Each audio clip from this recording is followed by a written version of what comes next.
Going live, Sydney Sweeney bathwater. I've been waiting for this day. Let me pull out my Gooner Platinum card here. Type in my card number 4328947. All right. 100 bars of Sydney Sweeney bathwater added to my cards. I gotta hurry up and do this before I go live. Can't let the squad know I goon to the bathwater.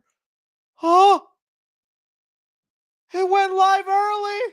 No, it's not what it looks like. It was a prank. It was a joke. Got y'all pretty good, huh? Do not cancel my order. I need it all. Hello, my beautiful movie peeps, and welcome to another Friday live stream. I bought the entire stock. So for the rest of the stream, I'm giving away Sydney Sweeney bathwater bombs, y'all. And guess what I'm going to do once I get it? I'm going to swim in it. I'm going to bathe in it. And Brucey the shark and I are going to have a hell of a time. Oh, dude. Is it moments like that that you question, why do we watch this guy? Why do I give him the time of day? Who else? The chat already saying, send me a link. Send the link. Send the link. Yo. Sorry. Entire stock gone. Isn't that wild, though? That was kind of crazy. I was like, oh, let me pull it up for funsies, have a little gag as the live stream starts. And I was like, oh, is there not a website to actually look? I wanted to like put it in a cart and look like I was actually trying to purchase it. Come to find out. And this is how extensive I went with the research and down the rabbit hole of Sydney Sweeney bathwater I got into is so it's not even available for purchase. It's a contest. You apparently it's like a thing on their Instagram for whatever Dr. Squash or whatnot. And only 100 winners will get to enjoy the Sydney Sweeney bath. Only 100? Does she not know there were millions of gooners? Oh, F's in the chat for the gooners that'll never get to experience it. F's. Someone said, I'll take 500. I'll take 500. No, I was like, where's the website to make it look like I'm buying it? And little did I know, it's like, oh, it's just a contest. Pretty good promotion, though. I was seeing it all over the internet. This is still a movie channel, though, so let's get to talking about that kind of stuff. All right. Oh, I forgot. You guys did like me having the little chat on the screen, so there you go. Let me know. I will be selecting people at random and giving them bars of Sydney Sweeney's bathwater. What would I sell? It wouldn't have to be my bathwater. It would for me, like, because I don't bath. I shower. And it'd be kind of weird. Here's my shower residue. 3 bottles. Would you take it? What would be my I'm trying to think. The left. I could just collect the leftover like little broken pieces of popcorn at the bottom of every popcorn tub I have, and I go, Chris's leftover popcorn. He might have touched a couple pieces. You want some? You know, that 3C's bucket oil. That's what we call it. Have a load of this. Okay, let's get to the topics before this gets me canceled off YouTube. Some of the things we're going to be discussing here today, guys, is a Rush Hour 4 update. Continue to hear about this movie, but we just want it to be made. But Jackie Chan's got an update for us. A little movie that I don't know how many of you guys care about, but I actually kind of like them. Meet the Parents 4. We got a new casting update that kind of surprised me on that. We actually got a ton of updates on Scream 7, enough for us to like theorize and wonder what might be going down in that movie. Chris Hemsworth, I know he did that whole like not goodbye video, but it felt like a goodbye video where he was like saying, "Hey, gonna be Thor. See y'all there." Is he gonna die in Doomsday? Talk about that. Fantastic Four had a test screening, and the reactions, I don't know, man. I'm getting a little worried. Marvel announced they will not be holding a Hall H panel at San Diego Comic-Con. They will still be there. I'm sorry if the title's a little clickbait, but I come on now. Marvel announced they won't have Hall H, but they still will be at Comic. That's too much reading.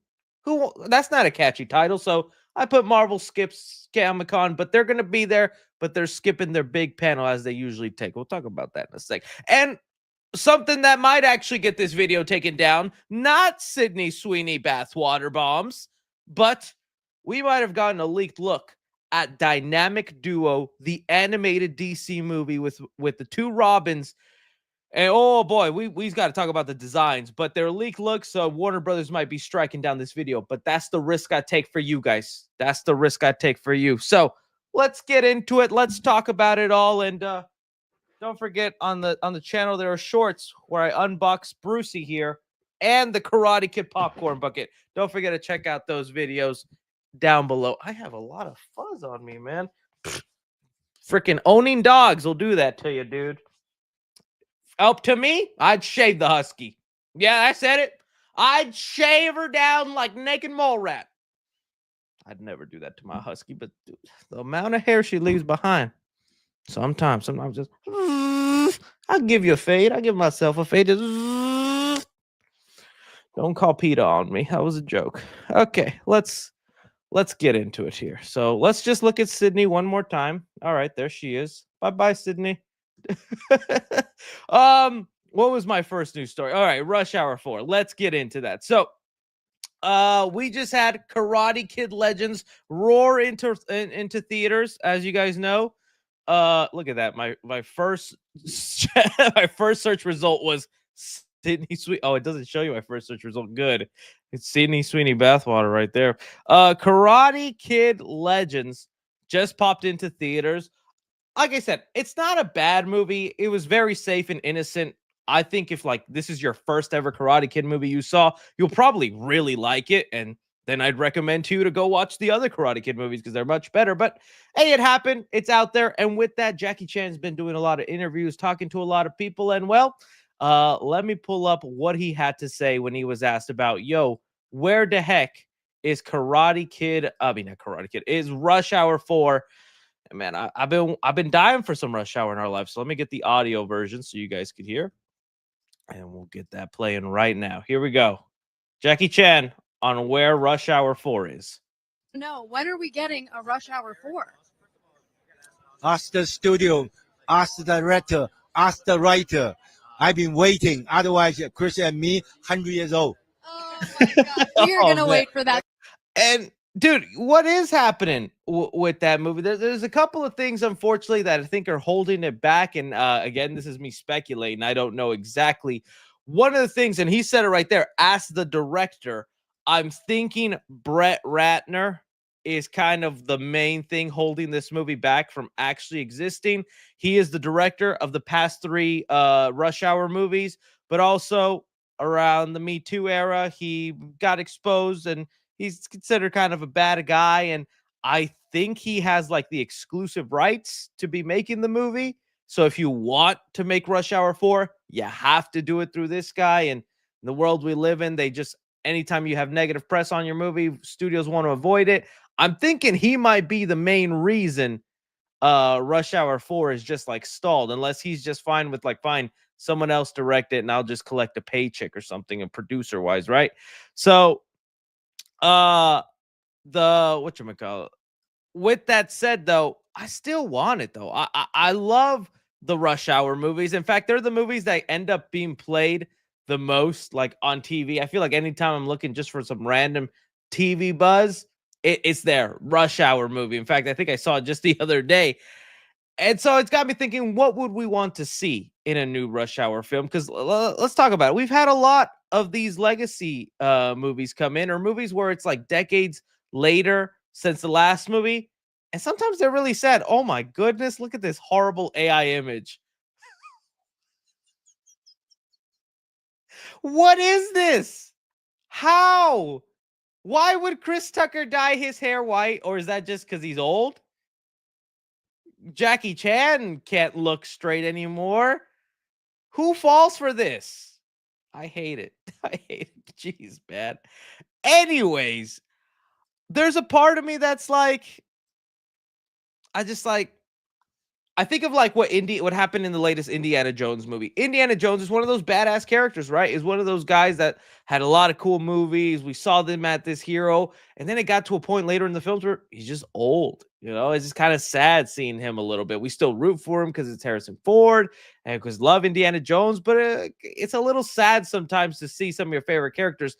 Could it be different with Rush Hour because it's more of a comedy? It's like a lot of those movies have underrated martial arts use thanks to Jackie Chan. You watch those Rush Hour movies 1 and 2 and probably parts of 3, you go, dude, they don't make them like this no more. Nobody puts in this amount of effort into an action scene for a comedy. Nobody, but Jackie Chan was doing that for us. And he's even said in interviews, he's like, yeah, I don't do as many crazy stunts as I used to because of my age, but I still try to do a stunt here and there. And so there'd be that aspect of it, right? We wouldn't get as much of the crazy martial arts that we would like, but I think Chris Tucker's still just as funny. I mean, seeing him in that last Nike movie that was The Air, it was a great treat. I feel he could be really funny. The one thing I would hate is that they, is that they always tend to do this with movies, and they even did it with Rush Hour 3, where they like put the heroes in a bad spot, where like the first 2 movies were really about Chris Tucker wanting to be this detective, even maybe going to the FBI, but then he decides, no, you know what? My daddy was a detective. I'm going to stay there. And then start of Rush Hour 3, he's a traffic cop. And then what did they do to the love interest for Jackie Chan? She works at El Pollo Loco. I'll never forget that joke. She got shot and works at El Pollo Loco. I was like, what? This is so random. So in my mind, if Rush Hour 4 is happening, all right, let's have, I think Chris Tucker is now the head of the police department. He's the chief now. Jackie Chan, because he's mainly a cop in China. He's just be visiting Chris Tucker every now and then. He doesn't stay in the States. I'm thinking there's got to be some mission, and we have some new young up-and-coming cops. I can't think of who would be the funny guys to be the up-and-coming cops to to take over. You would want them to be funny, but you don't want them to like overshadow some of the the comedy that happens in here with these guys, because sometimes they bring in the young blood and you're just like, I don't want to watch you. I want to watch Jackie and Chris do their thing. Who are you? But some people said Seth Rogen is not young blood. Whoever said Seth Rogen is not young blood. Andy Samberg, I'm thinking younger, man. I'm thinking younger. I do like Andy Samberg. He should definitely be like one of the Chiefs or like other Simu. Not bad. I'm trying to think of something even funnier. Glenn Powell. Glenn Powell would be cool. Yeah, I'd like to see Glenn Powell as like the villain of the movie, but that's also the thing is like, who do they fight? Would it be like Mexican cartel. They usually like to travel. In the third movie, they went to Paris. Second movie, they went to, was it Beijing or Shanghai, China? Hey man, you gonna have to tell me. The first movie was set in LA, so I don't know. I'm down for it. I want to see it, and even as a little side thing, we did have Jackie Chan update us on another franchise of his. I don't know how many of you guys are fans of this movie, but I do recommend it. It's probably not as good as as Rush Hour, but I remember having a lot of fun with this movie when I was younger. Shanghai Noon. It's basically Rush Hour, but in Western times with Jackie Chan and Owen Wilson. They were a funny pairing. They also had great comedic chops, and they did 2 movies, Shanghai Noon and Shanghai Nights. And Jackie Chan, again, in these same interviews, because I have it here. This is an interview recently from the Karate Kid press tour, where he again says he wants to do the movie before he's 100 years old. And then he says, yes, and I want to do another Shanghai Nights, Shanghai Dawn. So that's what the movie would be called, Shanghai Dawn. The script is still going on. I want to do a Rush Hour 4. Hey, bring them, man. I like both those movies. If anything, this is the kind of sequel that I feel would be dumped on streaming, but I wouldn't be mad about it. I wouldn't be mad about this one just going straight to streaming, because I get it. It's this one I don't think has like the long-awaited love that Rush Hour does. If you put Rush Hour in theaters, guarantee you're making money. You put this one in, I don't know if it's making that money. So it's like, all right, that's where streaming comes in. Put it on Amazon Prime, put it on Netflix. I will happily still check it out. I mean, that's what they did with Beverly Hills Cop, right? They brought back Axel Foley, Eddie Murphy's character. They're like, hey, we just don't know if this will be a box office success. And it was enjoyable, and it was there on Netflix for those who wanted it. So yeah. Am I seeing Kai Cenat for the movie? Oh boy. They're gonna take the boys to Streamer University. So, anyways, that's what's going on with Rush Hour 4. It's a matter of waiting for the studio, the director, the writer. I think with it having attachment to Brett Ratner, I think is what's holding back the studio from making it happen. But hey, I hope Shanghai Noon at least happens. I just want to see Jackie Chan and more stuff, man. I just want to see Jackie Chan and more stuff. All right.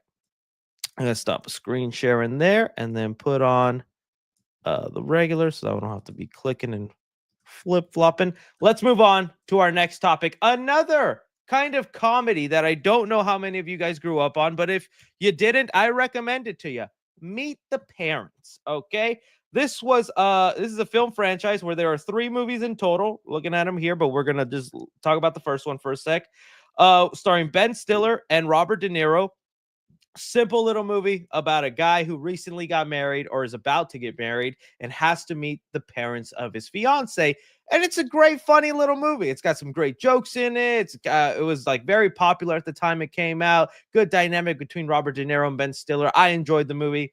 And then the sequel was even more popular, Meet the Fockers, because that's the last name of Ben Stiller's character, Gaylord Fokker. Yeah, I'll say that again for the chat.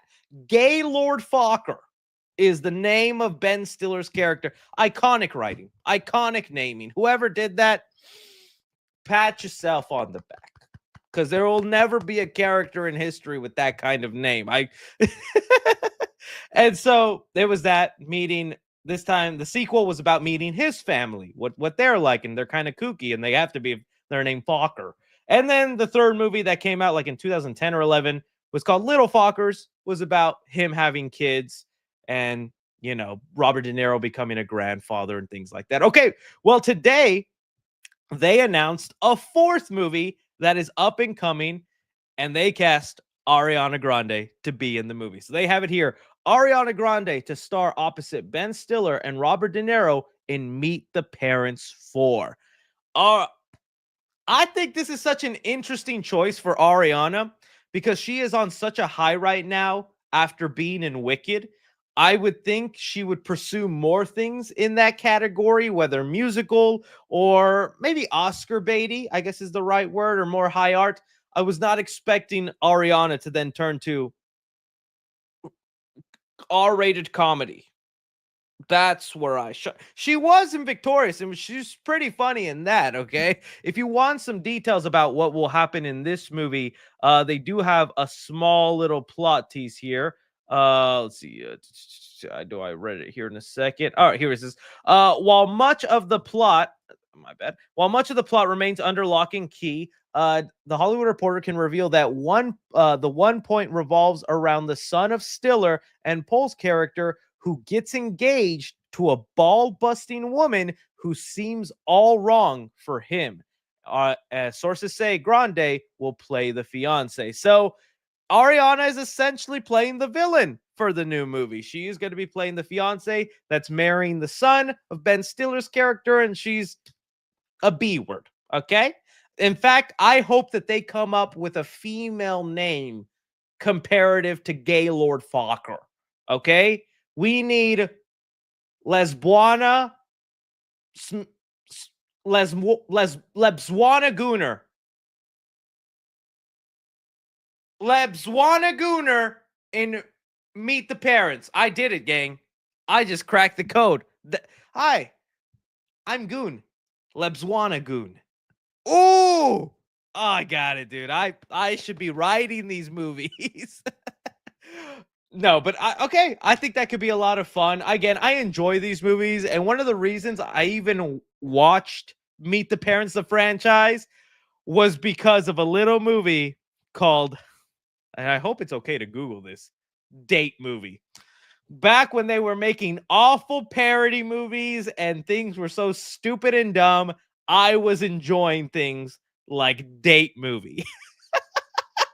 And there is a big section of the movie that revolves around making fun of Meet the Parents, or I guess it's Meet the Fockers. And yeah, so you can see Owen Wilson's like doppelganger character. These are the Meet the Focker doppelgangers. That's how I found out about that movie. And then I was like, oh, let me see the original versions. Maybe they're good. And they did turn out to be good. So there you're seeing the interconnectivity of how my life worked. I saw Scary Movie, looked at Ghostface, and I was like, let me check out the Scream movies. Loved it. So same logic when I watched Date Movie. Well, let me watch Meet the Parents. And I did, man. There's a cat in this movie that takes a diarrhea.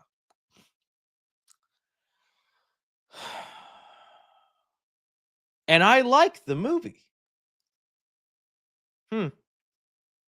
Interesting. Funny enough, it's not that different because there is a cat who uses the toilet in the original Meet the Parents. It's all connecting, man. So to end off this story, I'm kind of looking forward to this movie, even though the third movie was kind of eh.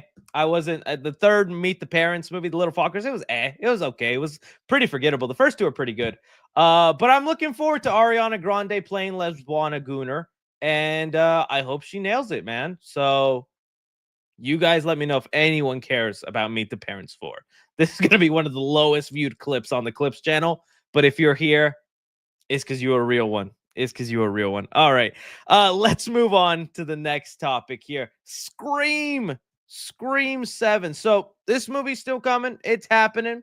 I've gotten to the point now where I'm just really interested to see what Kevin Williamson is going to do with this.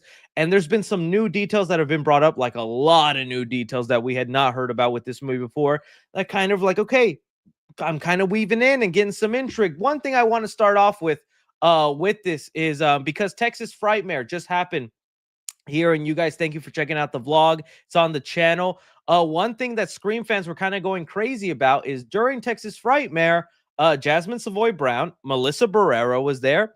And I just want to bring this up because the internet wants to paint a picture that these actors hate each other, or there has to be this big rivalry. I think you can equally be disappointed with the actions that Spyglass took on Melissa Barrera and still be looking forward to Scream 7 because you like Ghostface, you like the franchise and the people, other people involved with that. And here, it was said that Melissa Barrera and Jasmine were friendly, we're hugging, we're hanging out. And everybody wanted to paint this picture that Melissa hated Jasmine for going back to Scream 7. That wasn't the case. So I just bring that up to the start so you guys, I just hate, there's toxicity on both sides, really. It's been horrible. But getting on to the theorizing and speculating, dude. All right, so we got some interesting stuff to look into with the movie. Yeah, let me pull up the article. Saved it off here to the side. All right, so because Final Destination is co-written by one of the co-writers of the most recent Scream movies, they were talking about some of the things involved with the film, from the core 4 to the new location, how long the movie is set, why Sydney needed to be involved, all this stuff. So let's run through it and start theorizing, my friends. So for one, they talk about the core 4. That is, Sam, Tara, and the Meeks twins. That were originally supposed to be part of Scream 7, and they have it here, the writer of the movie, where he says, Scream 7 with Barrera and Ortega was completely different thing. And he says here, we weren't able to use what we had in the previous iteration for this one. We just had to start from scratch, which was a bummer. Again, the writers, the creators involved with this, they're not the ones who fired her. It was the studio. And so that's why I don't blame them. They wanted to do the Melissa Barrera and Ortega story, and they're sad they didn't get to. And then they said here, we're excited about what we had for that movie. We wanted to do one more core 4 movie. Busey continues there. We know the fans love those characters, and we love those characters. We're created those characters. I would love to see in some universe the continuation of their characters in some way, but we weren't able to port over some of the stuff from the other story. It was like, okay, here it is, what the universe dealt us. We always wanted to do a Sydney movie, and so it was like, all right, let's go into it. And why now, and why this one? That's interesting to me, is that he says we wanted to do one more core 4 movie, like just one more movie with the new cast, because they always wanted to do a Sydney movie down the line. we could have had it all, man. We could have had this trilogy with the new cast, bringing in the new legacy. And then when that was done, we were going to go right back to Sydney, probably tie it in a pretty interesting way. Who knows? Maybe Sam would have ended up turning into a ghost face because it seems like they were leaning down that path with her darkness in her side and whatnot. I don't know. I'm just theorizing there, but it seems like they did eventually wanted to get back to Sydney and do movies with her. They just were like, let's do 3 separately and see what goes on there. But all right, that's what happened there.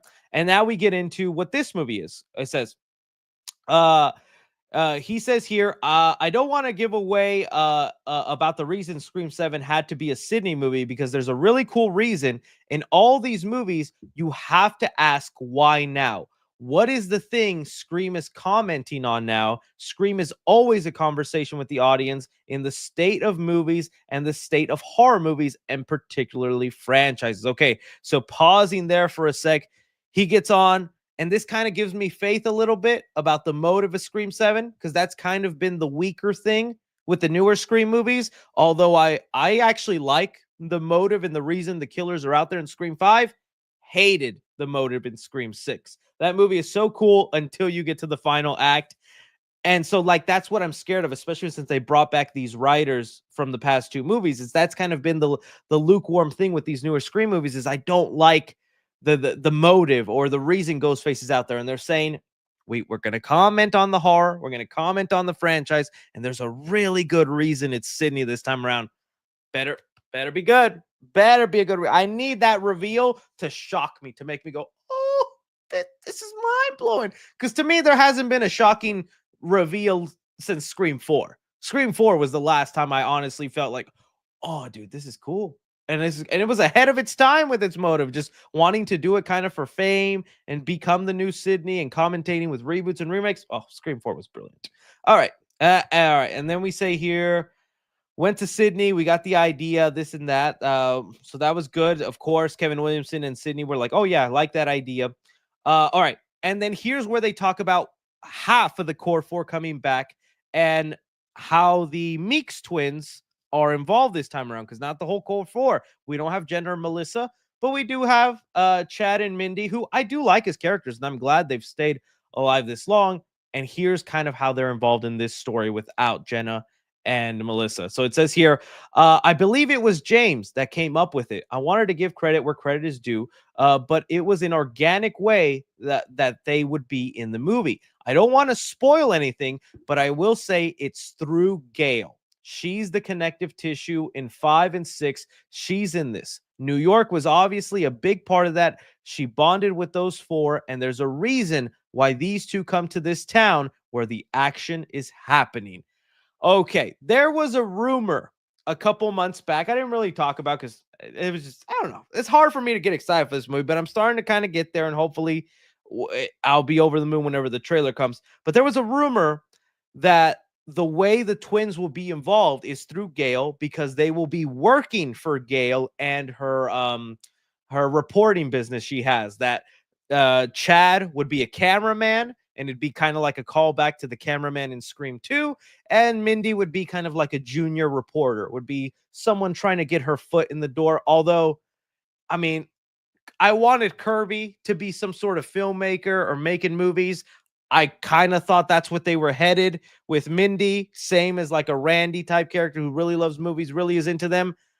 But her going into a career of reporting, I guess, right? So that's going to be their involvement. Is it looks like they're working for Gail, and Gail, anytime a ghost face shows up, she's getting on a plane and she's going, hey man, I'd like to get stabbed a couple times and get a book out of you. Does that work out? Because that's what happens.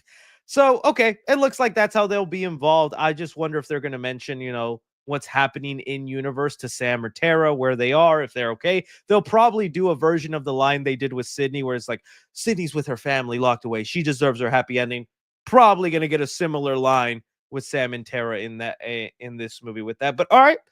Okay, I don't think that's a bad reason for them to get involved. It makes sense then if they're working for Gail. Then we get on to the location of this movie.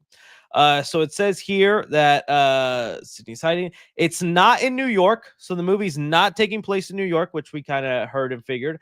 I don't want to be the one to spoil where it is. It's an unspecified amount of time after 6. It might get contradicted by other people, but in my mind, more than 2 years have passed. So the movie will take place at least 2 years later from the last one, which makes sense because I kind of picture them graduating from college at this point. So they've gone through their whole college career in my mind. It could be 2 years, but I would say 2 years plus. And the city, I think that there have been rumors about where the city is. Maybe some of you guys know. I don't think it's going to be Woodsboro because we're going to be following Sydney where she currently lives with her family. And Sydney would not want to live in Woodsboro. There's just too much pain, too much trauma, too many things in that town for her. Unless the killers find a way to Sydney Sweeney bathwater. Sorry. Unless the killers find a way to, like, I guess bring her back to Woodsboro. I don't think it's happening in there. I think it was like maybe some of you guys know there was a name that went around, but it's like a random town. It's going to be another town that's made up kind of like a how do I say it? Like Woodsboro, I don't think there is a Woodsboro, California, unless I'm wrong, but it's going to be like a made up town. Maybe the Scream 7 set photos had the name of the town. Flower shop. No, I remember reading a name and I was like, that sounds like a name of a random town. But yeah, I think it's just going to be kind of like a small town adjacent type of place. A little home family town, nothing crazy, which is fine. Scream was never about the locations where you would get crazily excited about where the movie was taking place. I know some people like the New York or the LA one, but that was never what the movies were like about. See here, like we had Woodsboro, Ohio, Hollywood, Woodsboro, New York City. It could be in Ohio again, man, and we can get them Ohio jokes. So I'm fine with wherever it ends up, but this is kind of cool details that they revealed and gets me kind of thinking about, dang, what could be the motive? Because I feel like I don't know what other commentary in the horror universe is there right now. We've done the first 3 movies, which is, horror movie sequels, trilogies. Then we did reboots and remakes. Then we did legacy sequels with 5. 6, I don't even know what 6 was trying to commentate on because it was not clear. And now 7, it's like franchises. Like that's, I don't know. It seems so vague to say franchises. Legacy, maybe, like the impact a franchise has. And that would make sense, legacy, because that also entails the past. And this movie's bringing in Matthew Lillard, Stu, David Arquette. Basically, everyone who's died is somehow coming back. We're thinking through the use of like deep fakes and AI that this Ghostface will be using. So I think maybe it'll be legacy, like legacies of horror movies and what they've left behind. But yeah, we'll see, man. Sounds interesting so far. So you guys let me know if you like these details on Scream 7 and some of the stuff you'd like. And sorry, I'm just looking at this ad for a sec. Okay, cool. Let's move on. Let's talk about Chrissy Hemsworth. Oh, Chris Hemsworth. Good old chop. I can't do an Australian accent. You flick too hard.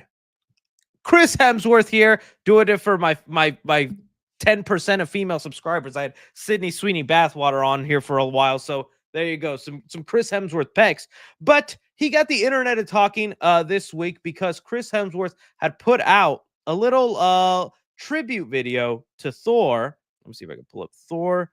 Thor statement, I guess, is more what they call it, where he was just saying thank you to the fans. He was just saying thank you for making my journey unforgettable. And it sounds like he's about to start filming. So here's the video, and it's just like, somber music, interviews, his audition tape, and everything he's been to. It's crazy how long Thor has been in the franchise. Like that's pretty awesome.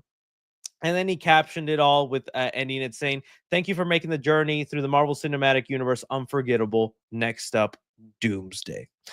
All right. And this had a lot of people going, this feels like a goodbye video. This feels like I'm dying in this movie, and this is my last hurrah as Thor.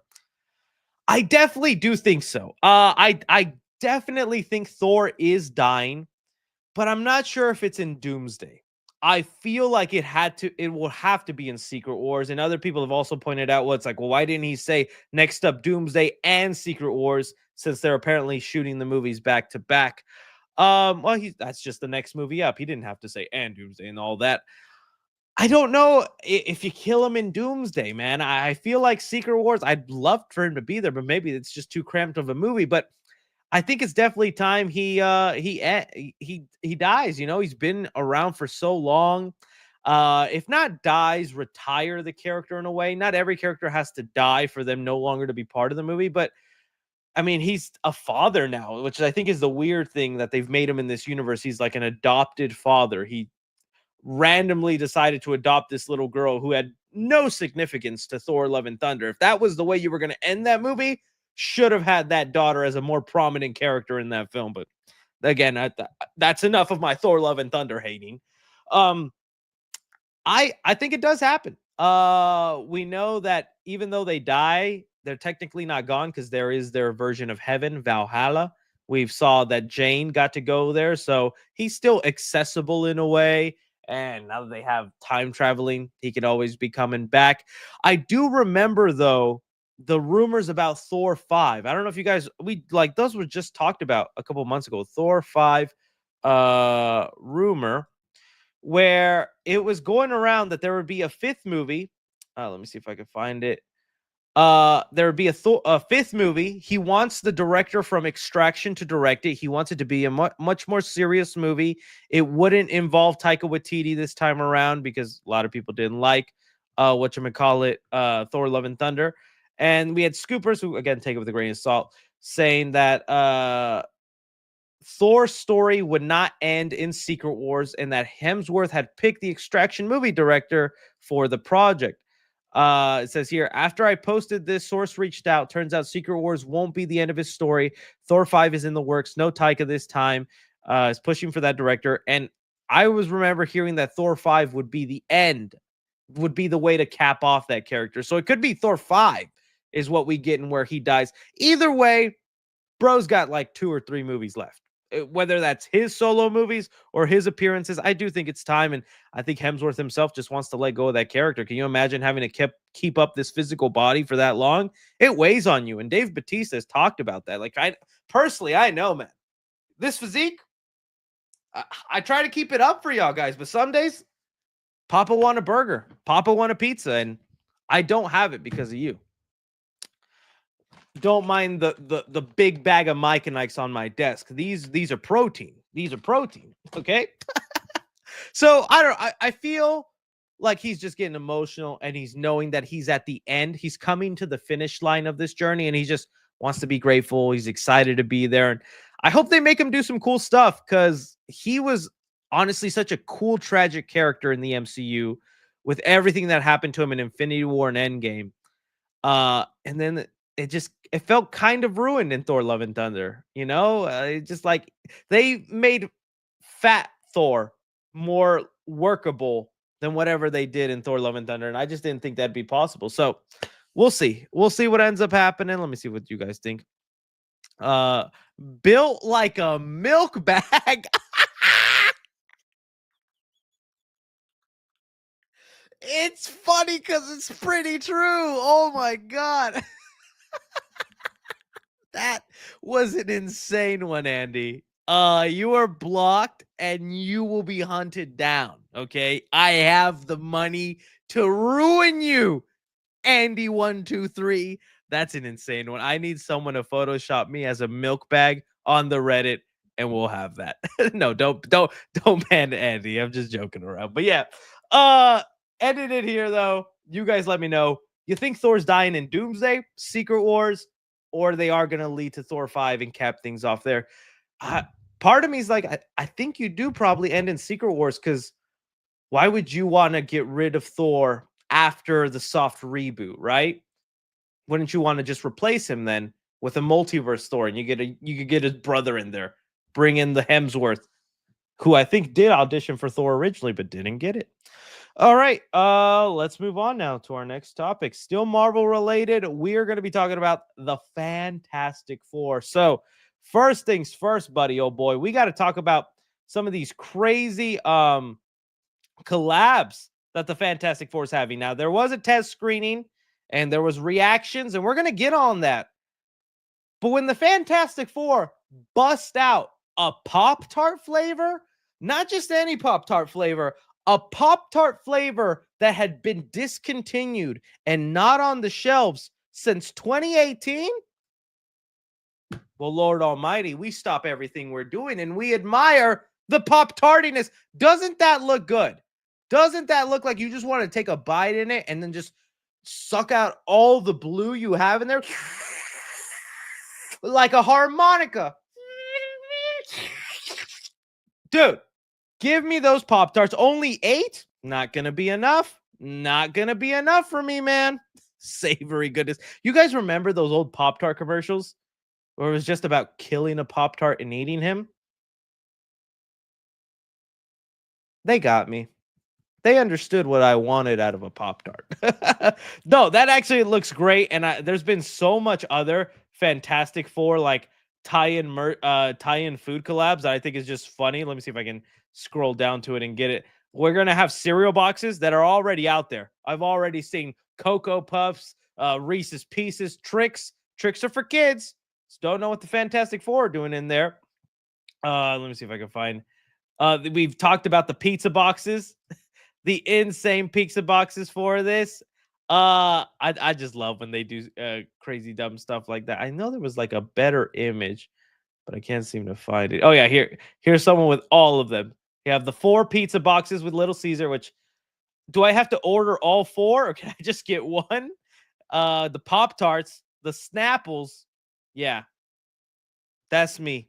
That's me leading up to Fantastic Four. But okay, getting into it here. The Fantastic Four apparently had a public screening, and not apparently, it's actually been confirmed. Like it actually did happen. Let me go to the Hollywood Reporter article about it because they did bring it up. Let's see here, test screening, Fantastic Four, Hollywood Reporter. Let me pull that up because that way we get official proof. Hollywood Reporter. Okay, so this wasn't like in any whatchamacallit, any sort of a regular test screening regular screening. This was like a secret. No one was supposed to know about it.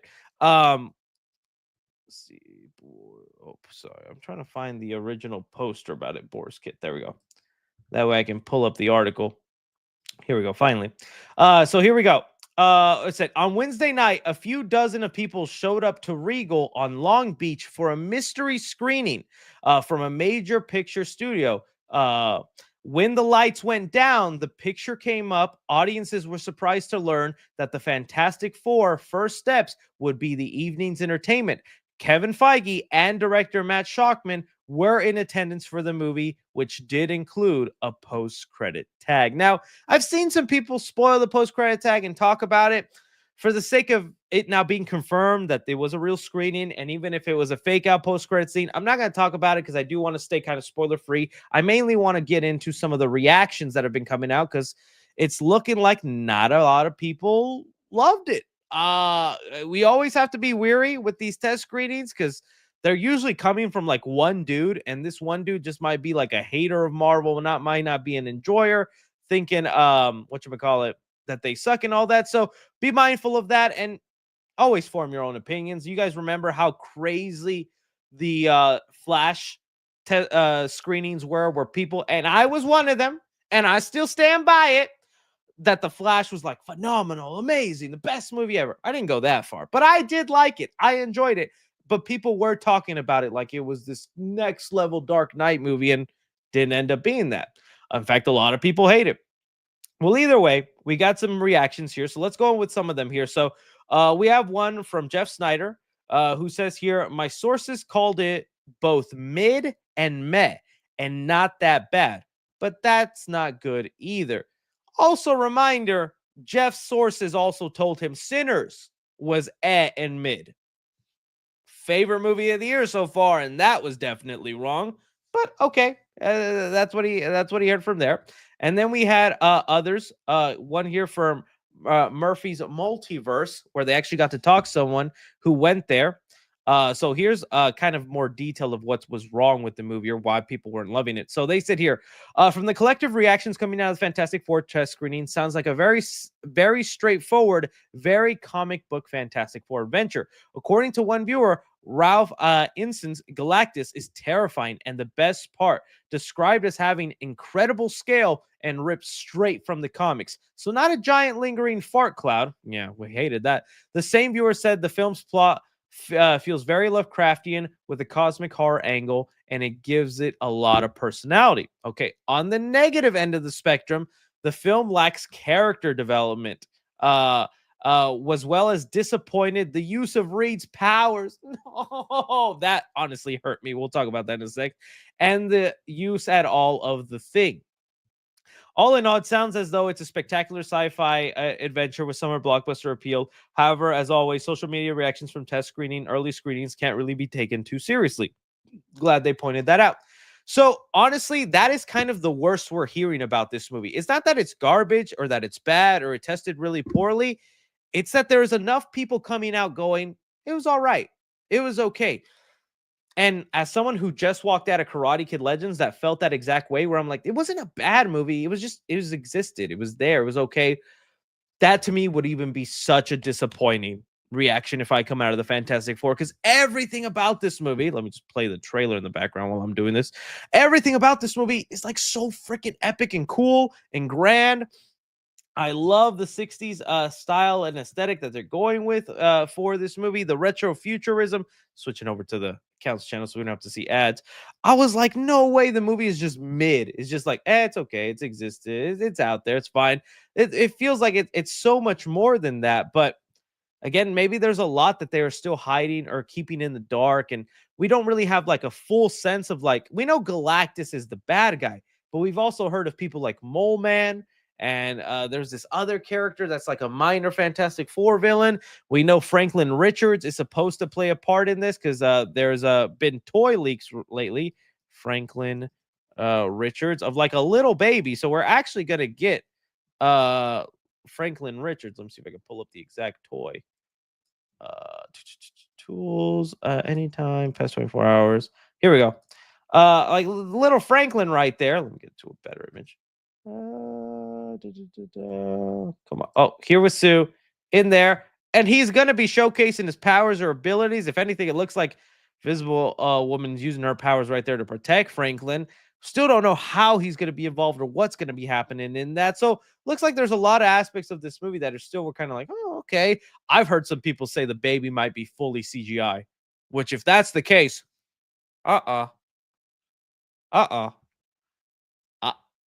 not trying to have a Twilight moment here. You guys remember the Twilight baby? Just look up Twilight baby and you guys will be horrified. It's there.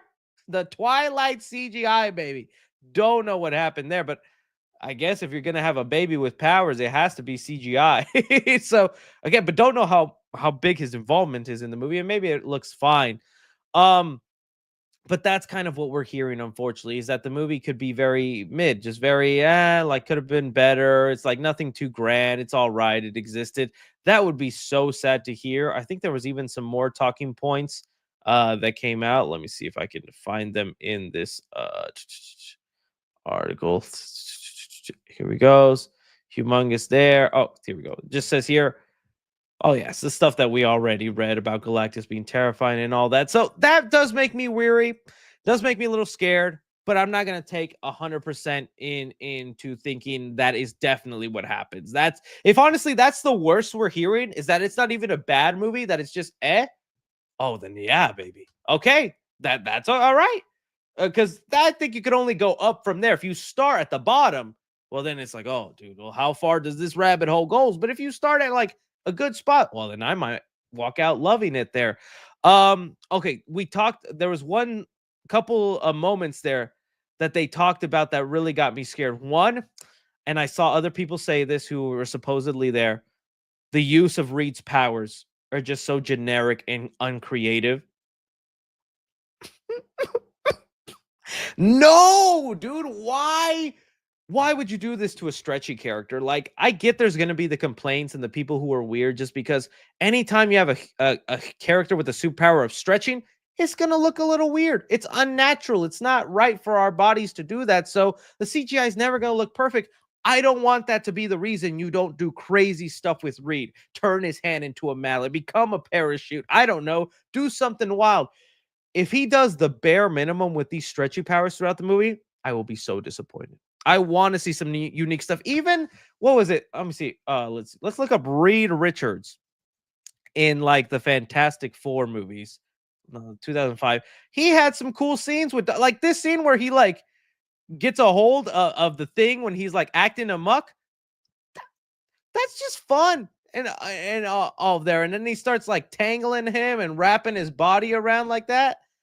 I don't know. It's this kind of fun stuff, but it sounds like they don't do this. Like he'll mainly just be over here, stretch tall, stretch that way. That will be so disappointing. I want weird things like this happening, stuff where it showcases his abilities. Like even when he fights Doom in the ending battle. Yeah, see, here's a whole montage of him using his powers. I like that whenever he like turns like a slip and slide almost for the water hose.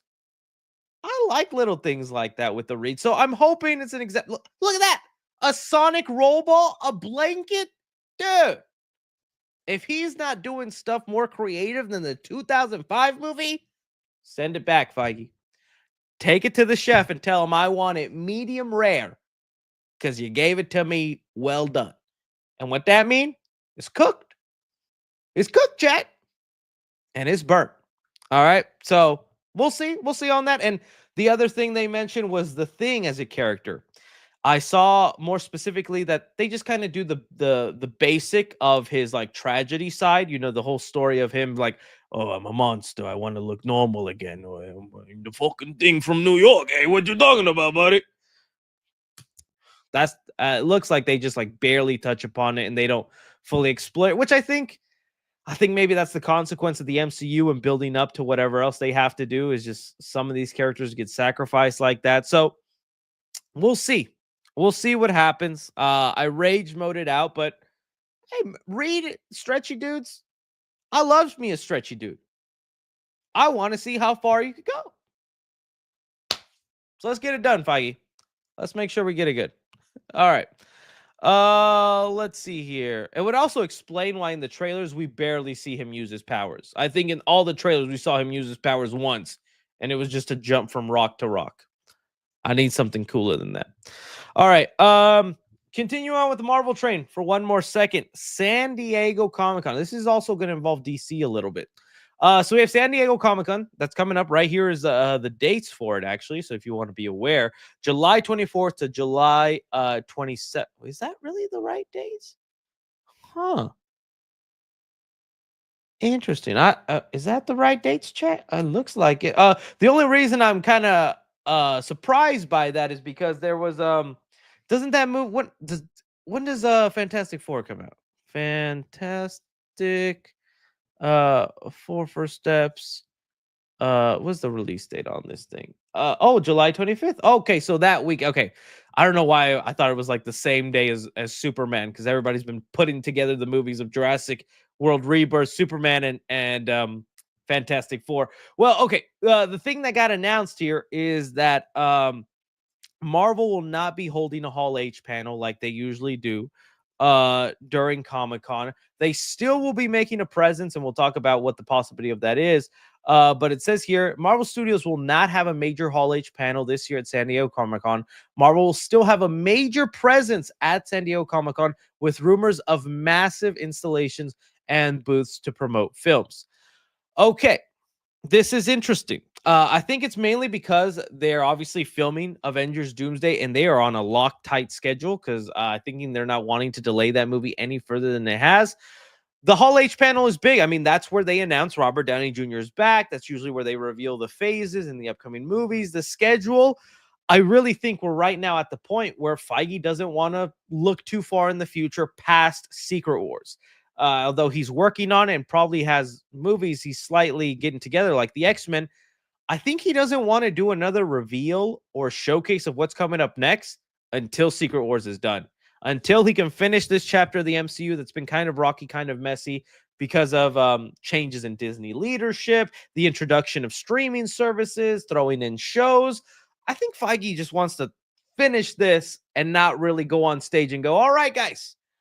So this is kind of the movies we have, which is honestly not a lot after Fantastic Four. It's just the Avenger movies. Yeah, Marvel usually doesn't announce the Spider-Man movies, that's Sony thing. So he'd just be on stage and be like, these are still the 2 movies we got, guys.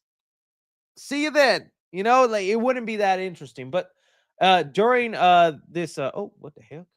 Is it still not up no more? Oh, I thought I had it up. Okay. Let me see if I can pull it up. Heat Vision Hollywood Report. In the article here, they still were talking about what they could do. So let me see. Is this the right article? No, but what the heck? What the hell, Leonte? What the hell, Beaver?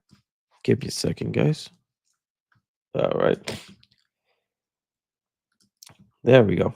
All right.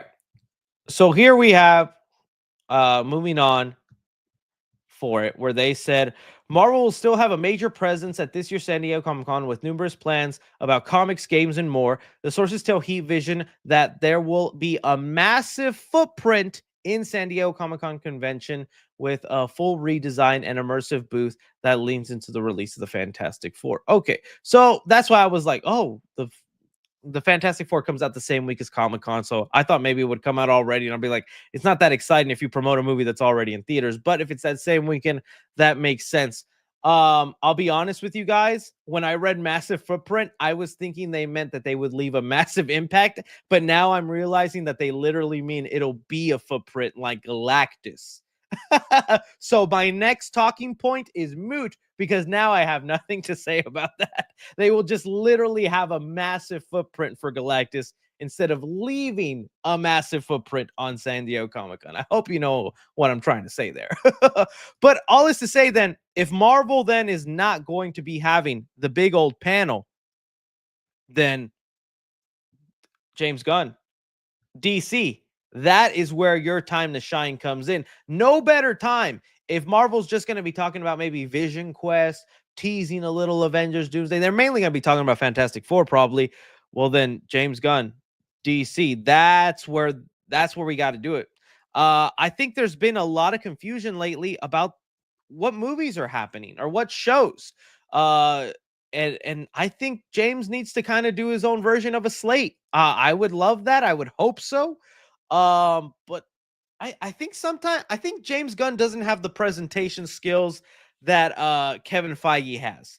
I think Kevin Feige really does approach the Marvel presentation and letting the audience know almost in the way Steve Jobs did it back in the day. You know, when Steve Jobs would have the the little Apple presentations and all that.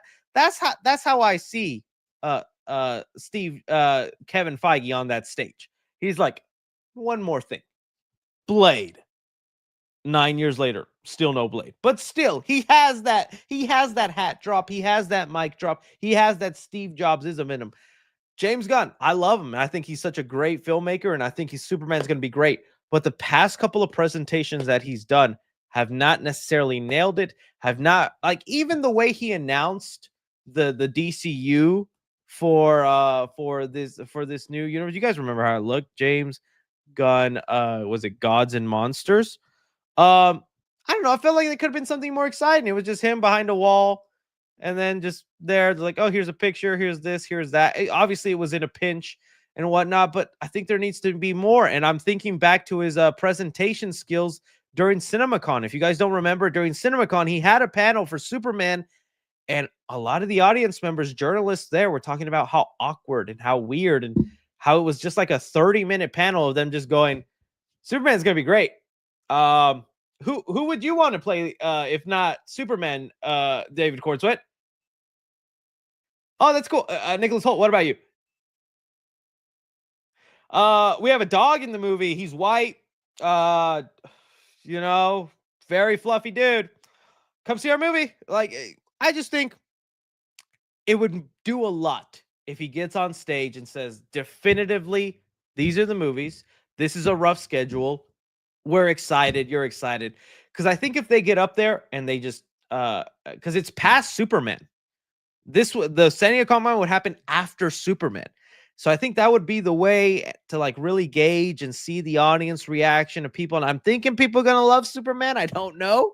It would be awkward if Superman tanks or it's hated. And then he has to go to Comic-Con and be like, yeah, so I don't have a job anymore, guys. This was fun. Got my check. Feige, you still hiring? You know, that's going to be weird. But knowing the context, San Diego Comic-Con happens afterwards. And I think Superman does great. It's probably going to have a high buzz. Perfect time to be like, well, y'all like that. Here's what we got coming up next. So we'll see. We'll see. I know the Peacemaker panel is going to be cool, but Peacemaker is still just a TV show. And I think if you ride too much on a TV show for your overall universe, you're going to fall into the same mistakes that Marvel did. You're going to fall into the same mistakes of thinking everybody who goes to see the movies also watches the shows. When that's not the case, it's a fraction of the audience that'll watch the shows and all that. So if you're heavily relying on like, oh, if we just promote the heck out of Peacemaker, we got this universe filled in. Nah, buddy. You need to have some movies and things like that. I don't know. That's my thinking. That's my thinking. We'll see. Supergirl will definitely be talked about, but hopefully there's more. And a Batman 2 announcement too. Not just the DCU. You're right. I want to know about the rest of DC. Because that actually segues us into our next topic here. But you guys let me know what you want from Marvel San Diego Comic-Con. Do you think DC can take advantage of that? Do they need to do a phase slate? You guys let me know. I could be completely wrong. I see it. Some in the chat saying L thought, Chris. L thought. Hey, that's why I'm up here, though. That's why I'm up here. Okay, let's move on to the thing that might get this video taken down. Might get a video on the Clips channel copy strike, but I'm gonna risk it all for you. Okay, so out of nowhere today, we had the first look to Dynamic Duo hit online. I am not seeing any copyright strikes. Let me scroll down and see if I see any right now. I do not see any, so hopefully it's still okay. But these are leak concepts art. Now, again, if you don't remember, Dynamic Duo is the animated live action stop motion movie. It's a new style that they're coming out with DC. I'm very excited for, and it's going to be telling the origin of two Robins. That's Dick Grayson and Jason Todd. It's currently right now not in the main DCU. It's its own canon, but James Gunn did say he's thinking about whether he can or not. There's just things that happen in this movie that contradict stuff that happens in his universe. Either way, I'm just happy that Dick Grayson's going to be a movie, even if he has to share the spotlight with Jason Todd. Well, we've been wondering, aside from like the actual look of the movie, which is going to be very unique because it's going to be this, like I said, it's going to be a mix of live action, stop motion, animation. It's going to be a mixture of all this stuff, and it's supposed to look really cool. Well, here we got the first rough concept art of some of these characters, and okay, I got some thoughts. I think Dick Grayson looks great. That is one lovely looking Dick. I like the design that they did on him. I even like the look of Gotham. You can see it as very full, very lively, so bright. Got the Wayne Tower in there. We'll try and look at some more HD photos, but right over here is where you have Nightwing and Jason Todd in older form. So it looks like the movie, we will be seeing them grow up. And here is actually a shot of their bedroom, which is funny because it's like Batman, after his, I don't know, shift of crime fighting, goes in to check in on the two kids he adopted that he's supposed to be watching, but he's like, I gotta go punch a clown in the face. Bedtime's at 9. Alfred will bring your milk. You know, that's what this photo gives. We're gonna dive into the details of all this stuff, but okay. I'm not a big fan of Jason Todd's look. They gave him this mohawk with the shaved head, the red hair. His outfit is fine. It's a little too on the nose for me because I get what they're going for. Like, look at the way Robin, Dick Grayson is, and the way Jason Todd, which is going to be the whole point of this story, right? Is Dick Grayson is kind of like the golden child. He's the good boy. He's the one that like does his chores. He listens to dad. He's also athletic, the A-star student. Jason Todd is the troublemaker. Jason Todd is, you know, the one that doesn't listen, that wants to sneak out, that wants to do crazy things. And You tell that here his cape is all beaten up. He's got little spikes on his knees, and Dick's got his flowers on his cape and whatnot. You get what they're going for. It just feels a little too on the nose. I would like, you don't have to go that far. And I don't know. The mohawk is a little crazy to me. Some people said it's comic accurate. I don't. The photos I've seen of Jason Todd and the stuff I've read of him, he do not look like that. I'll look up Jason Todd mohawk right now. Jason Todd mohawk. Don't. If I'm wrong, I'm wrong. I want to see this Jason Todd mohawk. That is barely a mohawk, dude. That's a fade. Okay, I asked for that. In fact, when I go to the barber, I show him a photo of this Jason Todd and I say, maybe look like him. Maybe look like him. Maybe this is mullet. This is like more mullet fade. I wouldn't say that. Most of the Jason Todd comic looks, he just looks almost like a regular chat up dude. Just look. Here we go. Jason Todd right there. Looks like Bruce Wayne almost. Just regular. Simple, black hair, clean cut. Anything looks like a K-pop star. You know, that's cool. But whatever. If there's another one, then let me know.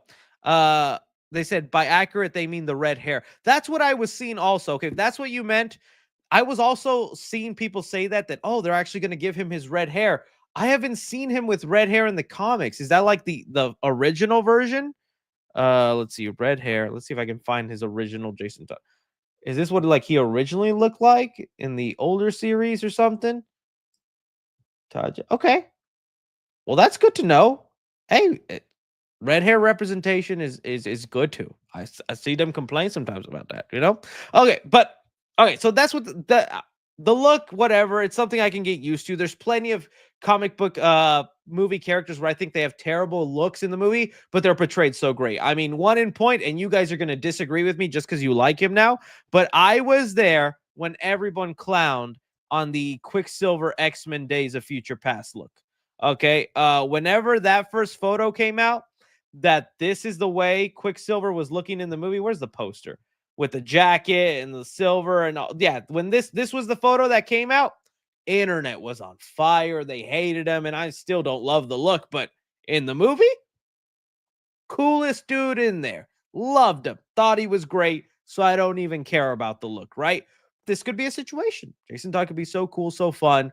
I could care less about this. So, all right, fine. I honestly just happy that they did Dick Grayson good because that's my preferred Robin, and I think they're nailing his suit there. Okay. Oh, sorry. This is, I guess someone's reaction to it. Looking at some of the other photos. So like I said here, let me see if I can find a more HD one of that one. Slightly. Here we have, I guess, so we might see the course of their whole lives, which would be really interesting if they can pull that off in this movie, because that's very obvious. Dick Grayson in the Nightwing outfit. And right up here, it's kind of hard to make out, but I'm pretty sure that's Jason Todd as Red Hood. And I think that's what will be the real unique part of this movie and why I'm like so into it, because they do end up on different sides. While Dick Grayson does eventually grow up to see that Batman isn't maybe the best father or rebels against him and goes off on his own, it's slightly through good terms or okay terms. Jason Todd, on the other hand, does not have that same kind of breakup with Batman. Jason Todd has a totally different one. And I really wonder if they're going to do the Red Hood story where he dies by the Joker, comes back as a villain sort of thing like that. I would be such peak storytelling if they could actually pull that off. If we go back to their childhood bedrooms here, okay, so it's again that kind of on the nose. Look at Dick Grayson's side. Okay, if you look, he's got ladder, the acrobatic stuff because he's a gymnast. He's got the Flying Grayson poster for his parents that died, all that stuff, and fairly clean. He's got a basketball here and there, but fairly clean. We go to Jason Todd's side, very messy. He's got stuff all over his desk. He's got his posters all slanted and crooked. Oh, look, they're Easter eggs to the mutants and all that stuff in the that's like in the Dark Knight Returns, I believe, and whatnot. And he's got a slingshot, the classic weapon of a troublemaking kid. Dennis the Menace, your impact is still felt. Slingshot. Yeah, this photo kind of makes me laugh though. Because again, they're brothers sharing a room. Why are they sharing a room? Bruce Wayne, you live in a mansion with at least 7 rooms. Don't tell me all them rooms have your gadgets. Don't tell me all them rooms have your different bat costumes. Dad, can I have my own room? Jason farts in his sleep. I can't. Those have my bat underwear. You have to share a room, Robin. It's a lesson you'll learn. You know, but it's fine. And just seeing him walk in on them, like, hey, you guys in bed? You need to go to bed. Bedtime is important for crime fighting. lot of great lessons. I'm channeling Keanu Reeves' Batman from Pets of Super Leagues, whatever that movie was called, Super Pets. But okay, you know what? I see what they're going for, and this, if it's done right, this will be really great storytelling. This will be a really great heartbreaking story, and this will also be such a relatable story to people out there with brothers, right? I mean, this is the classic brother situation of brothers that start off together or different from one another. They grow up, they have differences, and it's going to be heartbreaking. The thing is, like, this is just never the way the Robins were portrayed in the comics. There was never a time where like Dick Grayson or Jason Todd were that close or had this kind of mutual breakup. By the time they're Robins, they're such different ages and so far apart from each other. It's kind of interesting, but hey, if the movie pulls it off, it could be cool. So yeah, we'll see. This is what's let leak. Obviously, it's going to look very different once it's finally done in that kind of stop motion, slightly live action mixed with CGI. This is just kind of the general look that they're going for, that they're going to bring to life, and it could be cool. I'm curious about the action sequences and what the final actual look of the movie will look like. But yeah,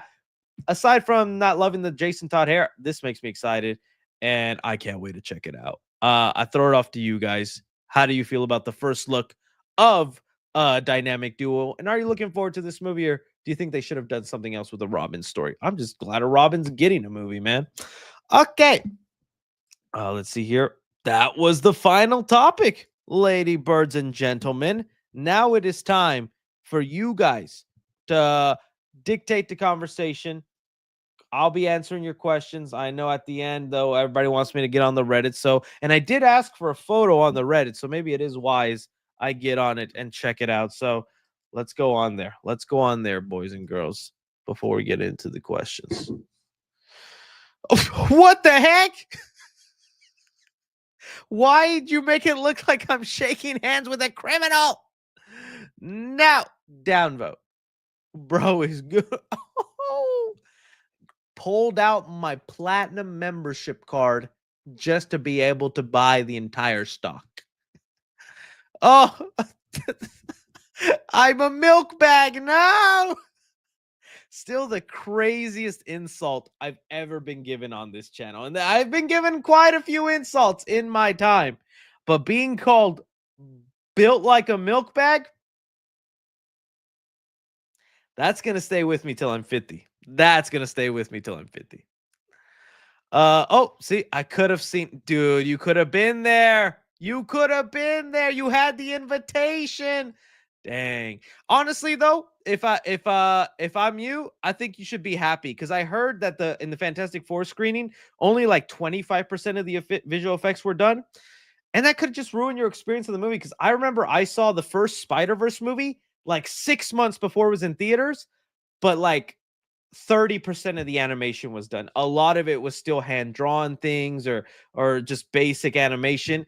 And it kind of lowered I thought it was a good movie, but I think I would have thought it was amazing if I saw it completely finished for the first time. So when I first saw Spider-Verse, I was kind of like, oh yeah, that was enjoyable.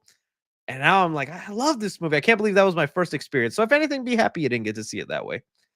What we have here. Oh, yes. There was a first look at the Cat in the Hat that I think went around. Or is this from the old movie? Was this from the canceled movie? Because I know there was a canceled movie. I think there was a first look at the Cat in the Hat floating around, though. Don't know where it is. Oh, live footage of Chris reaction. Sydney Sweeney, Bathwater Bliss. Oh, what the heck? Villain arc for 3C. Yeah, sure. What is this? His theater be like. Oh. I look so annoyed. Where did you get that screenshot? Bro, join gang. Thought. Hey, when High Ghostface offers you, you don't want to die. Incredible 3. He's back. That would be crazy if they bring him back. And a lot of movies do be doing that. Chris's Melody the Ghost in Ghostbusters Frozen Empire. Also, did you see the trailer for We Were Liars, starring Melody actress? Someone's obsessed with this Melody actress. Thank you. Thank you. And no, I did not see a trailer for that. Since you like Superman drawing, what do you think of Batman? Batman drawing's nice, buddy. Batman drawing's nice. Let me look at the hot. What's hot in this? This Teen Titans cast? I don't know. I think Jenna Ortega is perfect as Raven. I will say that. I love Jenna Ortega. Ooh, Zendaya Starfire. I didn't think about that. The Rock as Cyborg. Get oh okay. I was actually taking this seriously for a second. Yeah, we'll see if there's actually a trailer or teaser for Stranger Things. I think tomorrow Netflix is doing their thing called Tadum, which is kind of like their showcase of upcoming things. So we might get our first little teaser of Stranger Things. Dude, I cannot wait for Shredder and Mutant Mayhem. Oh, Hulk smash. I love how a lot of the comments did not realize that was my face on Lois Lane. They just saw a really hot, attractive girl, which, hey, thank you.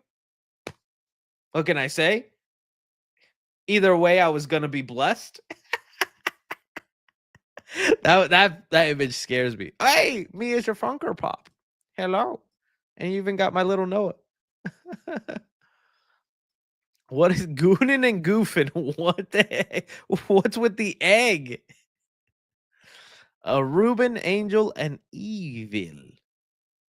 Oh, thank you, Fart the Clown, for being the one to get Damien to reveal the new. Yeah, I'm glad you guys have been loving that info on Terrifier 4. A lot of articles picked it up. A lot of people were talking about it. That made me happy. Oh, damn, 3C. I know you like Jim Carrey. Not like this. I would do it for him. And it'd be the song from Sonic 3. My finger is on the button.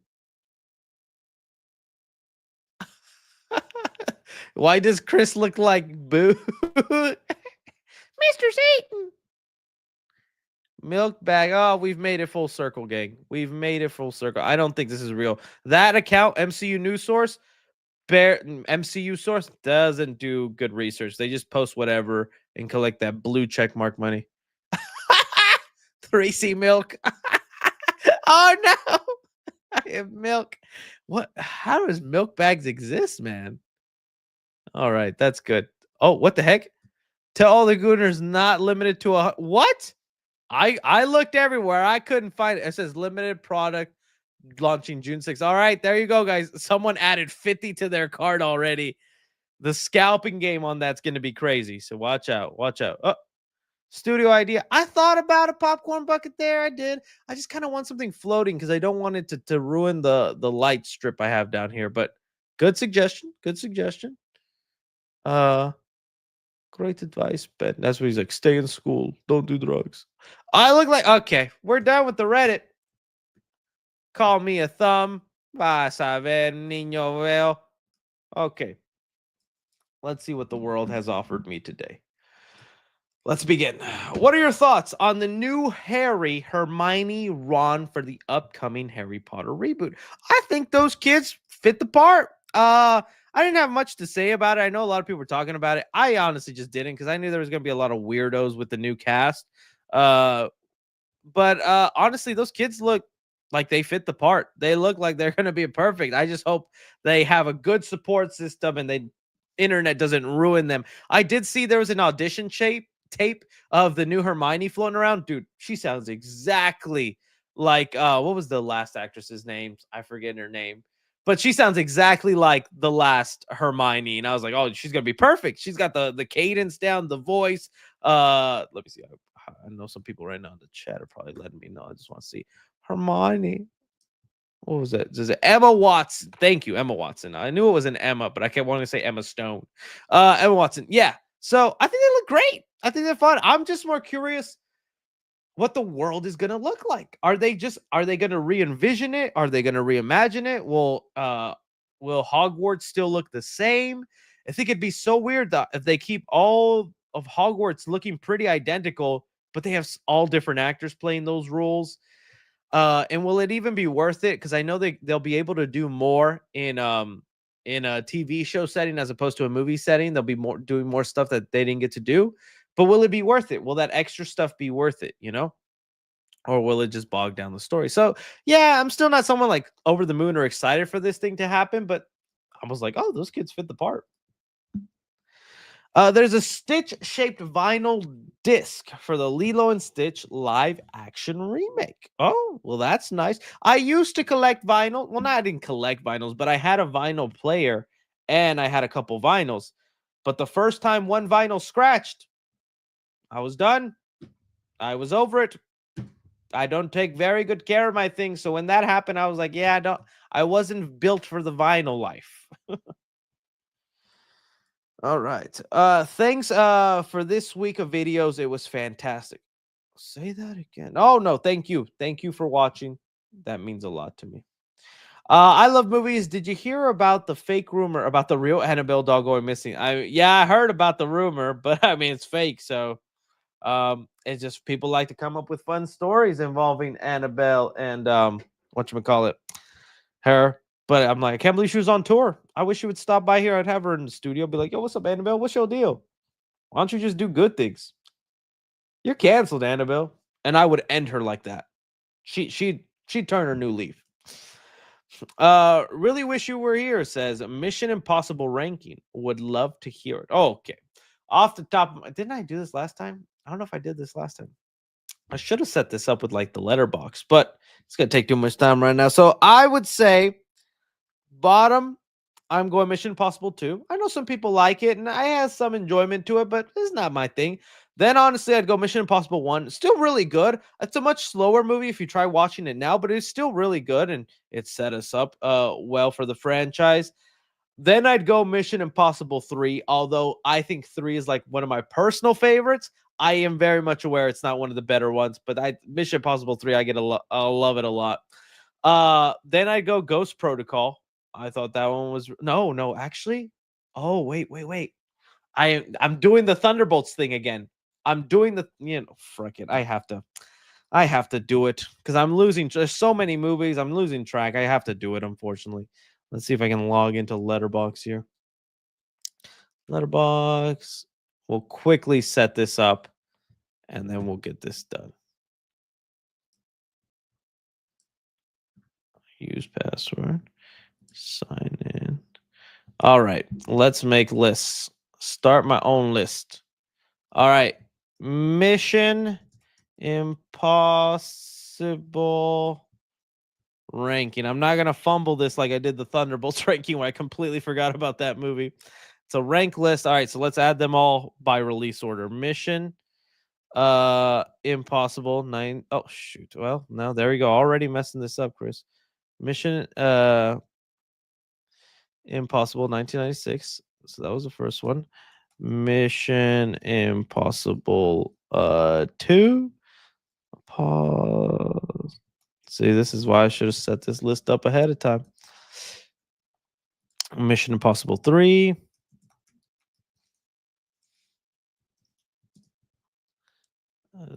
That's a good one though. And then we had it was a Ghost Protocol. And then it was, what was it? Rogue Nation. Rogue Nation, come on. Was it Rogue Nation? There we go. Then it was, I think, Fallout. Well, I guess there's a lot of movies called Fallout. Mission Fallout. Oh, I already added it. I'm such an idiot. Dead Reckoning. And then Final Reckoning. Okay, am I missing one? I think I got them all. All right, there we go. All right, Jesus. All right, sorry about that, guys. Okay, all right. So looking at the list here, Fallout is right there. Yeah, sorry. Okay, all right. So back at the bottom, what I said here, Mission Impossible ranking. This is just my personal one, and I think Mission Impossible is one of those franchises where honestly any list is right. Almost any list is right, except if you have number 2 at the top. Aside from that, any other list is right. So 2 for me is going at the very bottom. That's my opinion on that one. Then from there, I would go the. Y'all are not gonna like my thoughts. Y'all are not gonna like it. Honestly, I think I'm leaving Final Reckoning right there. I'm being honest. I know Final Reckoning had a banger second half, had a really good plane sequence, that underwater sequence, kind of wrapped up the series in a good way. But that sloppy beginning and that such out of feeling weirdness, it was disappointing, man. And I get it if you still walked away happy with that movie, but I'm not gonna let that slide. I think Final Reckoning second worst less. Then I like Dead Reckoning though, but I am putting Dead Reckoning above it. Then I'm going Dead Reckoning as the next one. Still really good, but that was the one where I could feel like, oh dang, this one didn't make me. This one didn't get me hyped. This one did. I was like, it was good. It was a nice story to follow. The entity was interesting. I liked Haley Atwell. I hated what they did with the fate of that one character. Was it Issa? I forget her name, but I hated that they killed her off. Like, just can't seem to give Tom Cruise any love interest. But it still was focused. It still felt like a Mission Impossible movie. So that's where I'd leave it there. Then that's where I bring in the first Mission Impossible above that one. Like I said, not a bad one. It's just a slower than rare, but still good and set us on the path that we are today. That's then where I'd go. Mission Impossible 3. Really like Mission Impossible 3. I think it's underrated. I can't believe some people talk bad about it, but I think this one really started setting a higher bar. Mission Impossible 1 and 2, like entertaining action movies. Mission Impossible 3, oh, this is a franchise. This is good. And it was the introduction of Benji, man. We got Benji in there. Uh, and it's funny I say that because now going on to Ghost Protocol, was another elevator. It was like Mission Impossible 3 was like, dude, these could be really cool action movies. Mission Impossible Ghost Protocol, that set the bar. Brad Bird, what he did in there, he was like, oh, dude, the suspenseful feeling, the mystery, when he's climbing the Dubai building and he's having to switch out the mask, really something. I love the final battle in Ghost Protocol in that like car garage where he has to like drive the car to the ground and then hits the button. Mission accomplished. Oh, dude, good stuff. And honestly, Fallout is the best, and Rogue Nation number 2. Yeah, these were the peak of the franchise, in my opinion. Rogue Nation and Fallout back to back, those were the height of Mission Impossible. So this is where I leave it. This is where I go. That's my ranking. There you go. You got it out of me, buddy. You got it out of me. So save, and there you go. Y'all can leave your comments and questions there on the letterbox.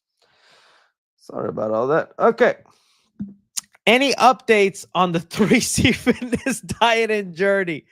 I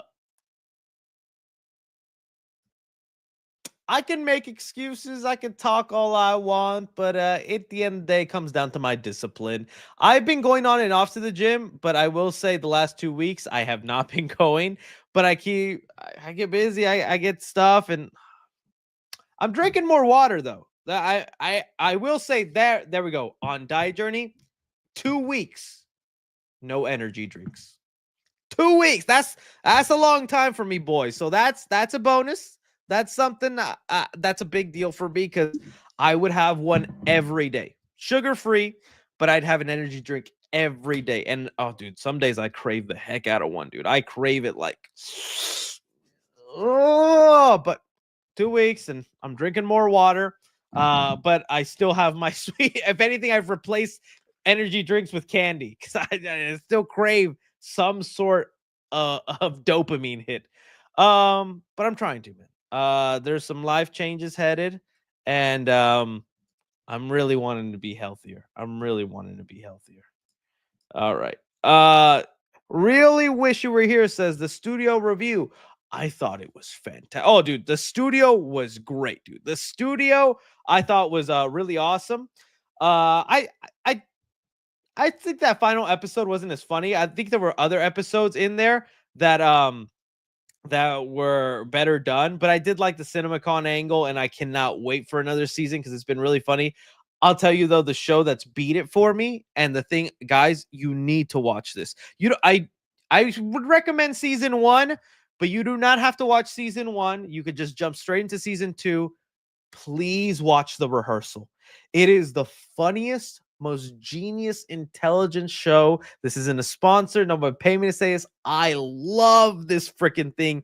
and they just finished season 2 on HBO. It's only 6 episodes. Season 1, 6 episodes, 6 episodes for season 2. But dude, I was dying of laughter all of season 2. Nathan Fielder is a comedic genius, and it's actually like a serious topic that he's tackling, but it's so funny the way he hits this. So I did like the studio, and it was very funny.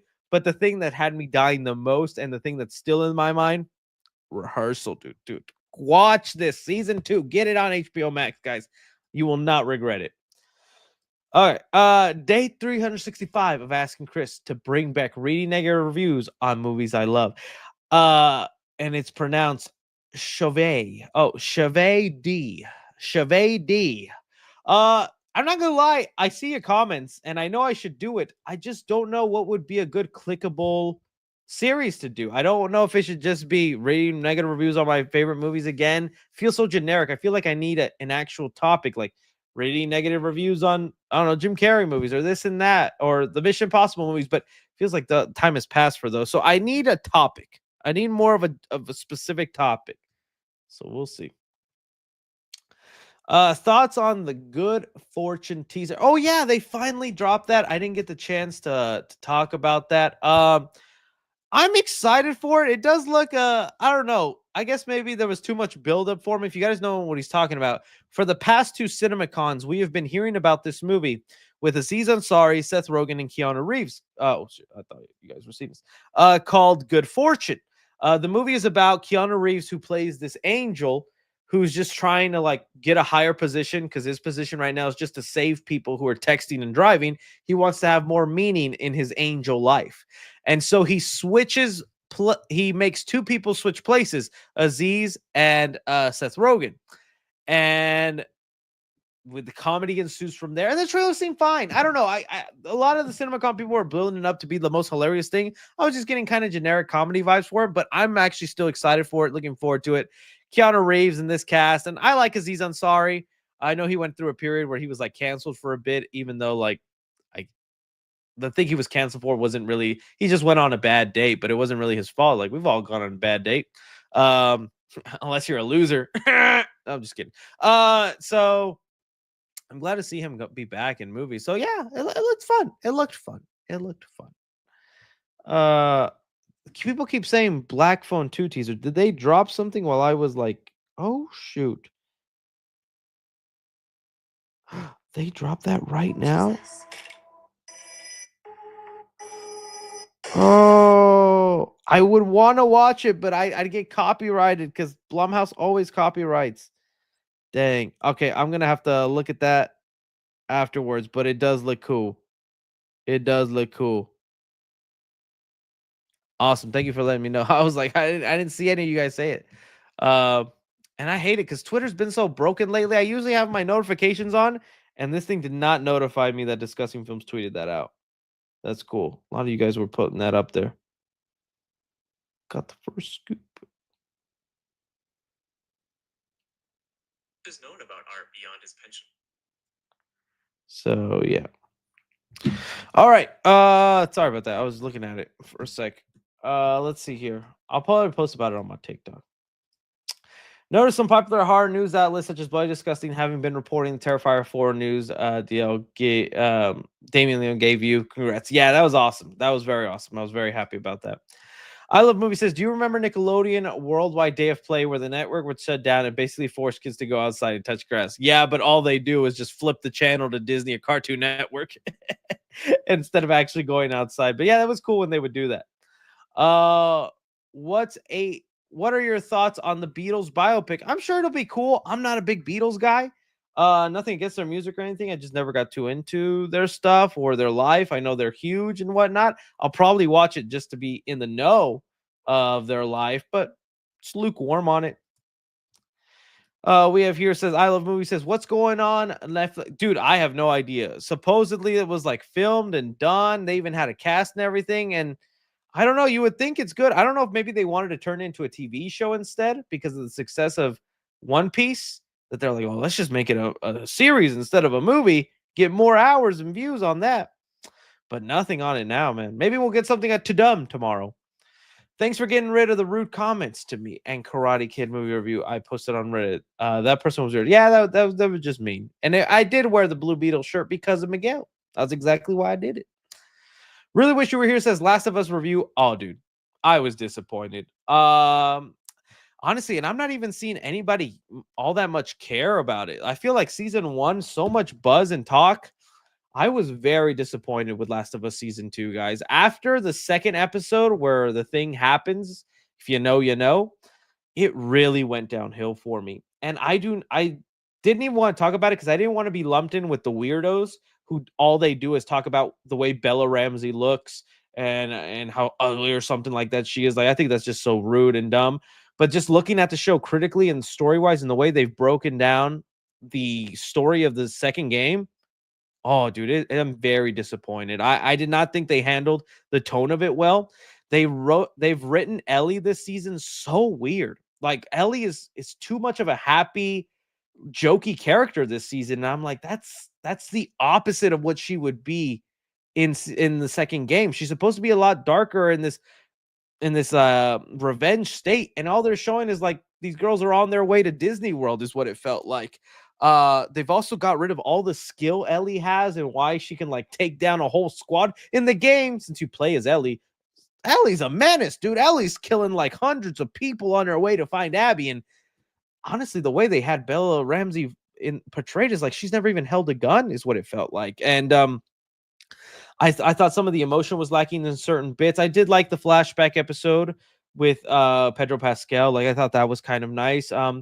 Isabella Merced, I think she's a wonderful actress, and she is probably the most interesting part. But even then, it's just lacking in me. I was very disappointed. They're dragging it out, especially with how fast they're getting through some story beats. I'm just like, what was even the point of shortening it into 2 seasons? And I saw the creators were saying they even want to break it up into 4 seasons with a season 4 to finish the story. And they did Abby all wrong, in my opinion, dude. I was very disappointed, guys. I was let down by it, and genuine criticism, and not someone that's going, "What? How come Ellie ain't smashable?" Shut up. The Muffin Boy says, who are some actors you want to see play a DC or Marvel role who haven't played any characters yet? May I choose Adam Sandler as the trickster? Adam Sandler in a Marvel movie would be interesting. I wouldn't mind seeing that. Well, in that case, Jim Carrey. I always wanted him to be Carnage, even though that never happened. If I'm thinking about someone else, Will Ferrell would be funny. You just got comedians in my mind now. Will Ferrell, I don't even know what he'd be, but sure, throw him in there. If someone else who hasn't really been there, Timothy Chalamet says he's staying away from comic book stuff, so he's not going to do it, although people wanted him to be Harry Osborn. Ben Schwartz is Plastic Man, yes. Seth Rogen, yeah, I mean, he's got his hands on comic book property, so maybe not even let him do Green Hornet again if he wants. I don't know. Coast Fallen says, if Doomsday's under 2 billion, is that a bad sign? No, if anything, because we're starting again. It's like Endgame was a real big buildup that even had 2 Avenger movies build up to it. We have no Avenger movies building up to this story. We barely even have very many Marvel movies building up to this. I think as long as it gets past that 1 billion mark, it'll be a happy day. But I'm sure they'd be very happy if it was 2 billion. Maybe Secret Wars does need to be the 2 billion one, though. I say 1.5 bill, though. Elliot says, the 3 big July from least most excited is my list. Last place, Fantastic Four, not for me. Jurassic World Rebirth, I'm cautiously optimistic, and Superman. Honestly, I think Switch, for me, it's probably Jurassic World Rebirth, Fantastic Four, and Superman, if I'm being honest. But I'm hyped for all 3 of those. Love Boy says, is there any lore on theaters accidentally playing the wrong movie during your showtime? No, I've never had that happen to me. I know it's happened to some people. It's pretty funny, but no. Would be funny if that ended up happening. I'd always be like, what the hell? I remember one time, the only thing close to that, I don't even know if this is close. I think it was when I went to go see The Incredible Hulk, the Edward Norton version. The audio cut out for like 5 seconds. And then when we walked out of the theater, and it only happened for 5 seconds, and then it came back and the movie played and everything was normal, and everyone was just like, oh, that was weird. But when we all walked out, and this was in the good days, they gave everybody free tickets to come back. I don't even think they do that now. They probably, if it was just 5 seconds, they would not do that now. They'd be like, yo, Adam, look, get some popcorn, buddy. Get some popcorn. Mr. Death 27 says, I'm watching the Karate Kid movie. Whilst the mini arc about teaching the dad was the whole movie. Also wish Jaden Smith made a cameo. Good movie though. Yeah, I was holding out hope for a Jaden Smith cameo. Does not happen. But yeah, the dad story was interesting. I wonder if the dad story was originally the whole movie. I feel like the dad story part of it and the kid teaching him with boxing and all that, I'm thinking that was supposed to be the whole movie. And then they found out, oh, we can get Jackie Chan and Ralph in this. Let's rework it, baby. I'm thinking that's why. Yeah, some people are saying Jaden quit acting, but I mean, it's just a cameo, dude. It's just like you could just pop in there for a second. Elliot says, well done on an amazing vlog. It brightened my week. Oh, thank you, man. I know you guys like the vlogs. I'll try to do more stuff like that. They're just sometimes they're hard to do. Coast Fallen says, 28 years later, used iPhones to film their movie. Where's your movie, Chris? I know, right? There's no excuse. Also, though, iPhone with like $1,000 attachments. So give me my $1,000 attachments and I got your movie made, buddy. You see that? You probably have seen that picture already. It's been floating around all day where it's 28 years later iPhone. There we go. There it is. Look at that. Those are all iPhones for this great shot. An iPhone is at least $1,000. I'm counting at least 20 here. This is a $20,000 shot.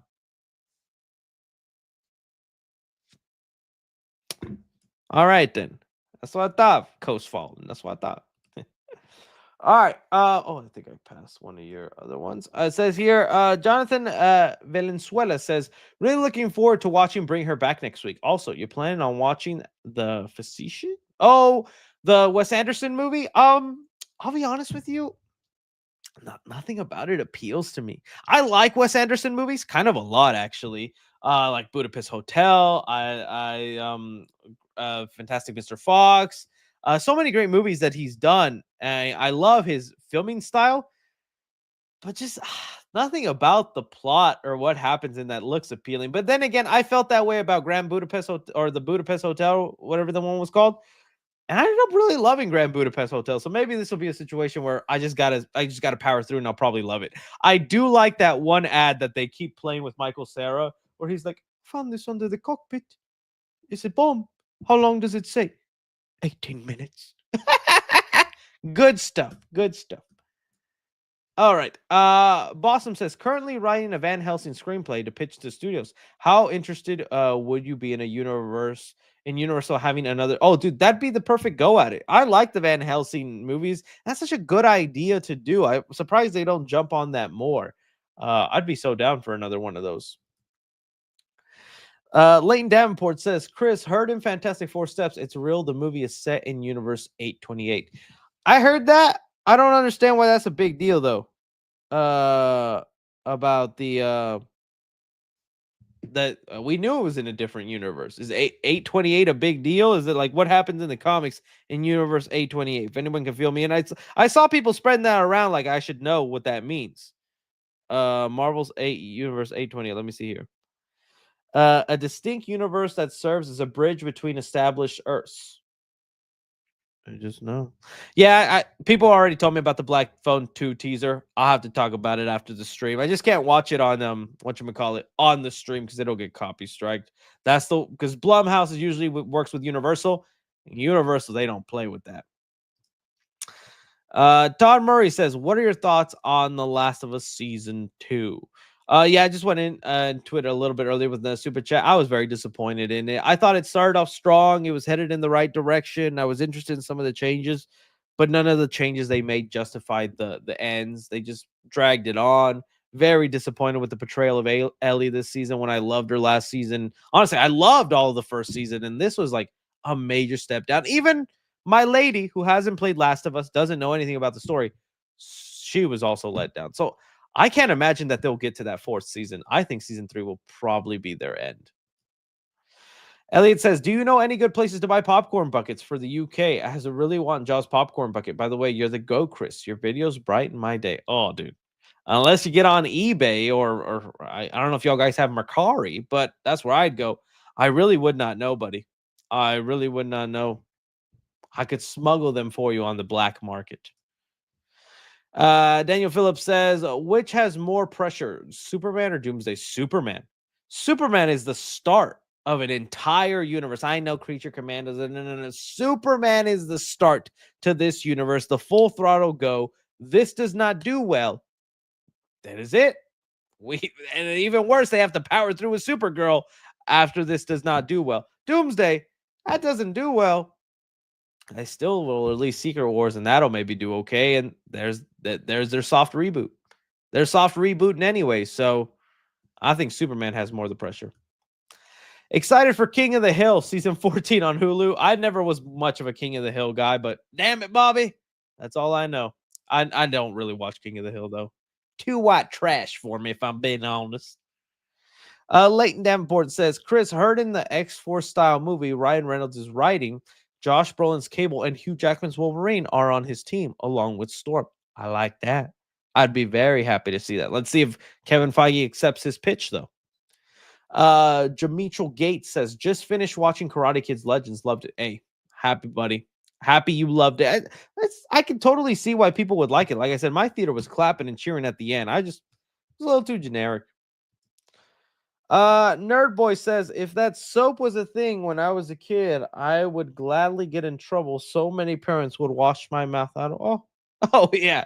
I had that happen to me once as a kid. My mom did that to me one time. I remember. She put soap in my mouth after I said a dirty word, and I never did it again. Not even on this channel. Sydney bar of soap available. Oh, dude, y'all did your research more than me. Good to know, Ray. Good to know.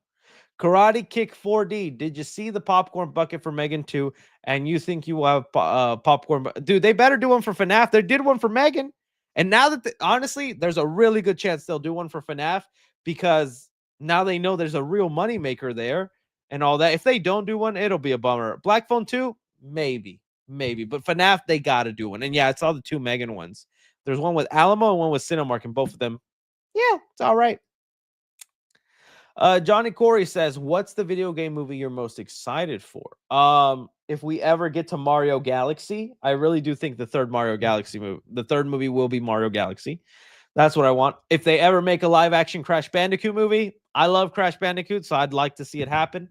But right now, the Zelda movie, the Zelda movie sounds really interesting. I hope that ends up going well.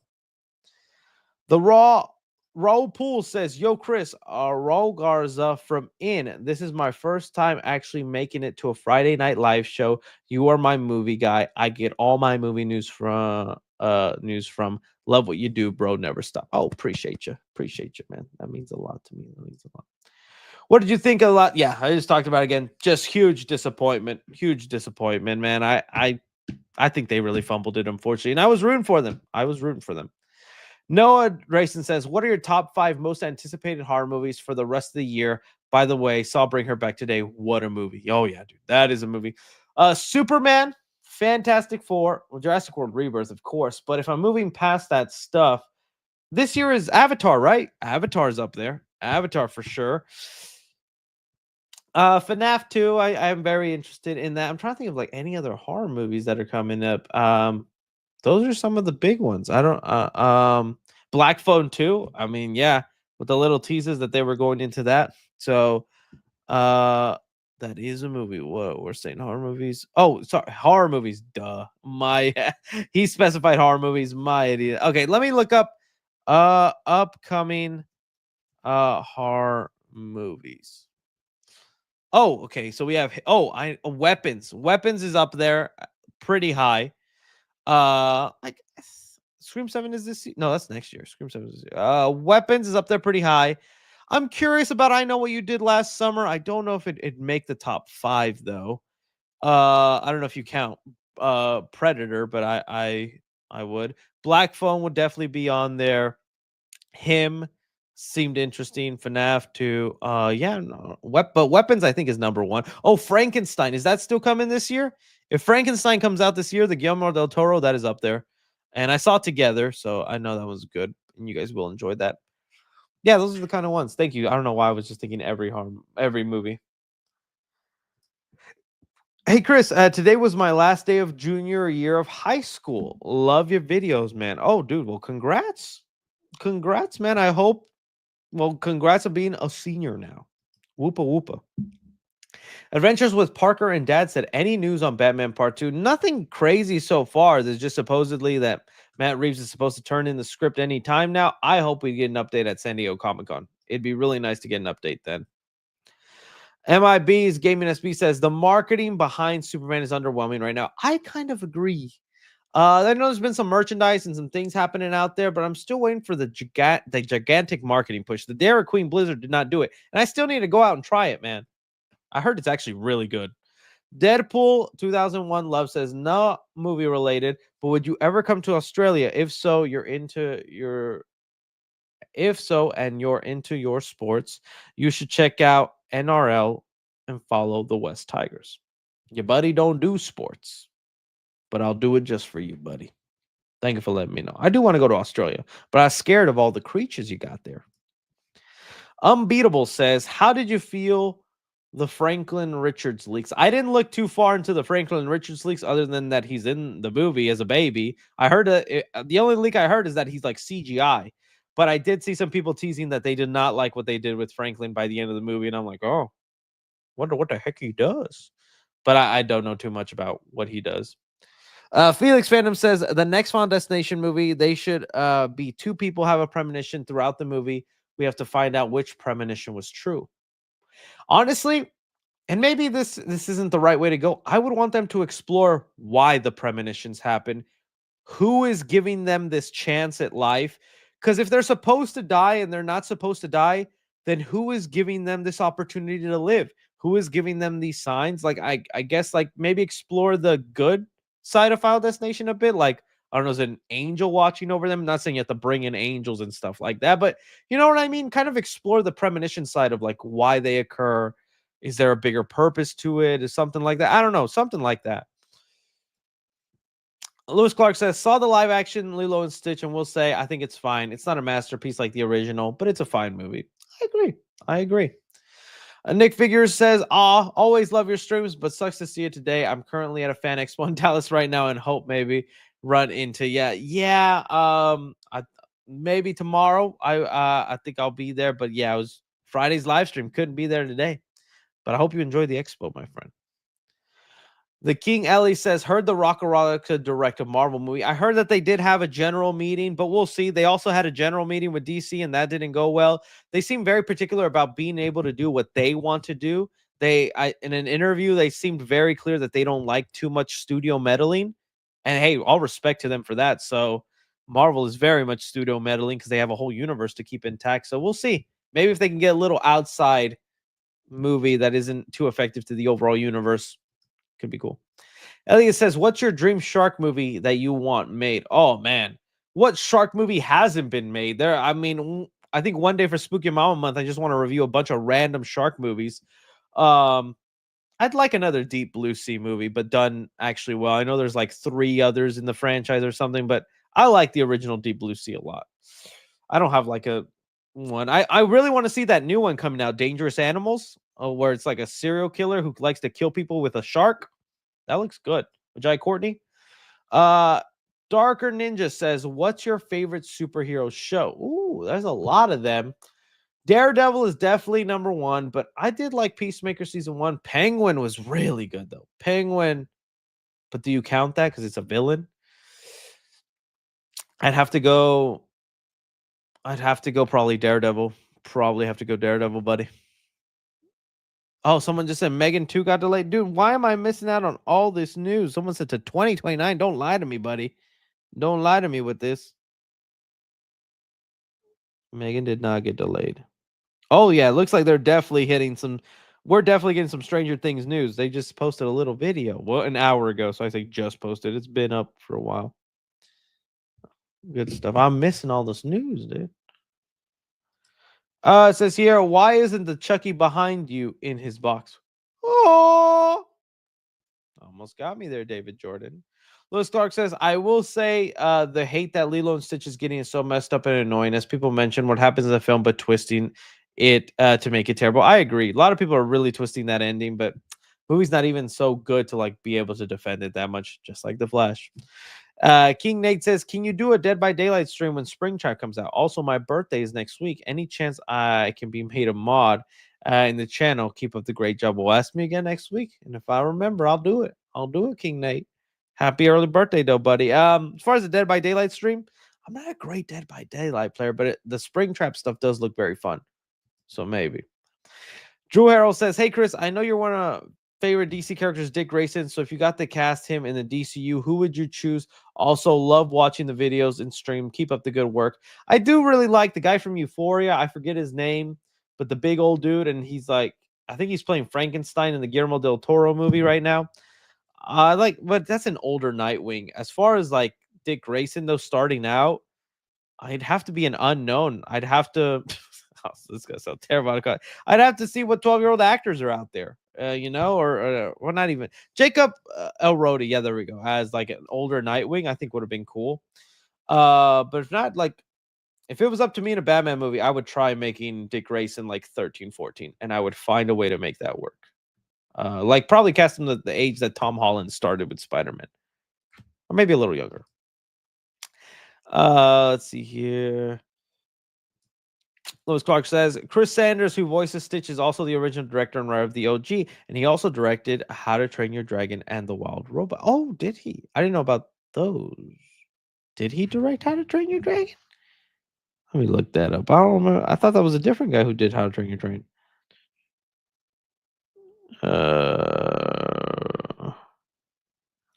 Yeah, it says here that that's Dean DeBlois. Dean DeBlois did it.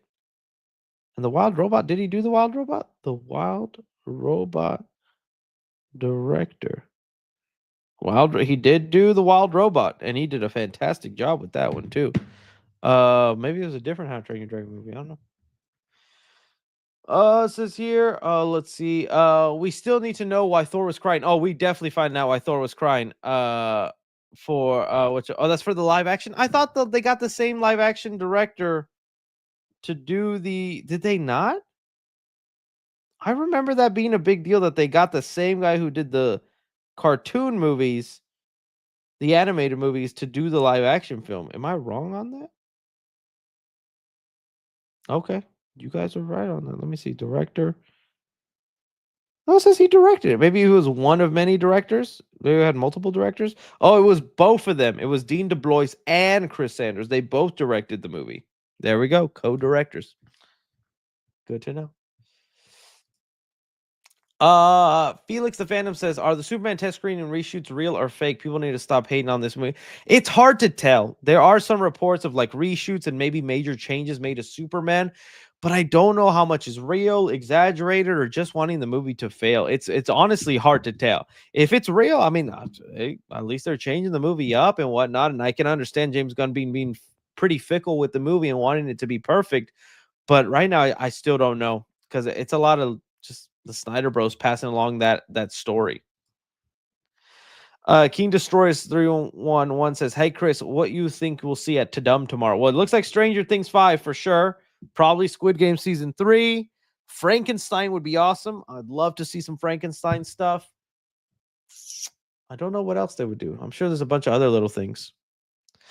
Joe Martinez says, "David Corn Sweat greeting the kid actors was a genius marketing move. I know that's just him as a person, but showing the side of Superman is great." No, I agree. I love that little video that they put out. McLovin says, "I'm graduating on the 5th. Love the channel." Well, love right back, McLovin. Love right back. Michael Tomsick says, "Any thoughts on Pixar's Elio reported budget of nearly $300 million and tracking to open under 50 million? Has Disney lost its mind?" I don't want. Elio went through some weird behind the scenes stuff where like half of it was made by one director, then they switched to another director, then it did some reshoots, then it got delayed, and now I think that's what ballooned the budget, unfortunately. And I mean, it's a Pixar original, and right now Pixar originals do not open that huge. If they're good, they will have legs and possibly end up profitable or big hits the way Elemental did, because Elemental didn't open up big, but it was good, enjoyable, and so enough people went back to continuously watch it and it ended up becoming profitable. Elio, I don't know if it's going to have that and I don't know a lot of people excited for it. I do want to see it though. I hope it's good. But yeah. The Marvel Legends Fantastic Four figures look dope. I did see those, and if I was still collecting stuff like that, I'd definitely be buying it, but I'm trying not to as much. Real Slim Berry says Bloodlines was surprisingly my favorite. Do you think Final Destination will ever show death as a character like the Grim Reaper or something? I wouldn't want them to. In fact, when I rewatched the first Final Destination, I was surprised when they had like the little dark shadow behind some characters. I feel like it gets a little corny that way, but hey, if they can make it work, sure. I saw on Twitter that Spider-Man 4 with Toby is in development. Well, buddy, unless I missed something major, that ain't true, buddy. I wish, though. I wish. Elliot says, you think it'll end with the death of Jason Todd? No. I think that'll be a crucial point in the movie, but I don't think he'll die. That would be crazy, though.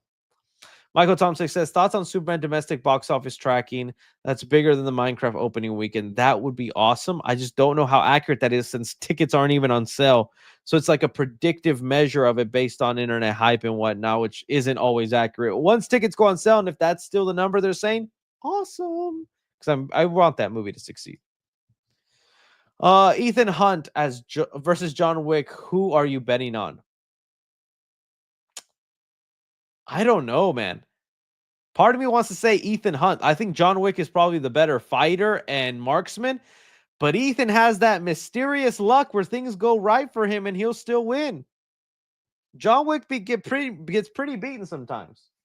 I'm gonna go Ethan Hunt, although it's probably John Wick. Martin Min4 says, love your video streams. Help me get through work. Oh, I appreciate you watching, man. I appreciate you watching. Lewis Clark says, love the concept art. I like the style. It doesn't give me uncanny vibes. It almost looks like Tim Burton stop motion movies with a bit of Disney animation. Oh, that's a good way to put it. That's good too. Missed Black Phone 2 trailer. Yeah, I saw it. The chat let me know about it, and I definitely need to watch it and talk about it. I'll probably end up doing a separate clip on the Clips channel to really watch and dive into it. So watch out for that tomorrow then.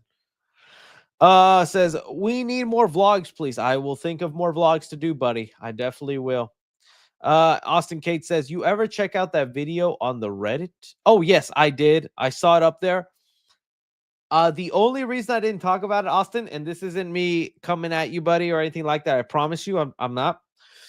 It felt like the video, you were recording him without him knowing. So it felt like he was comfortable to tell you something in confidence, not knowing that the camera was on.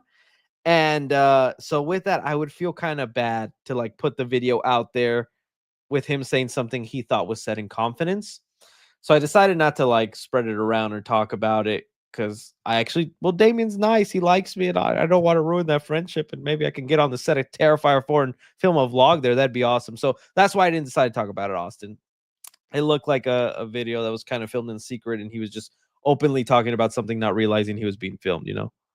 If you guys don't know, it's on the Reddit. It was just Damien talking about he was approached about doing a Friday 13th movie. Nothing official, but he said he was contacted about it and that he'd be open to it. But nothing too crazy, but it was going to be something I talked about, but I decided not to. It says here, it was on the Reddit. Maybe you guys can find it. Creatively Anxious says, The Boys season 5, who's dying and how does it end? Ooh, Homelander has to die. Homelander has to die, and I hope it's in a crazy way. Billy Butcher also has to die. Billy Butcher has to die. He's gone too far off the deep end. He's done too many crazy, weird things. But Billy Butcher's dying. I think the Deep also has to die. He was still a grapist.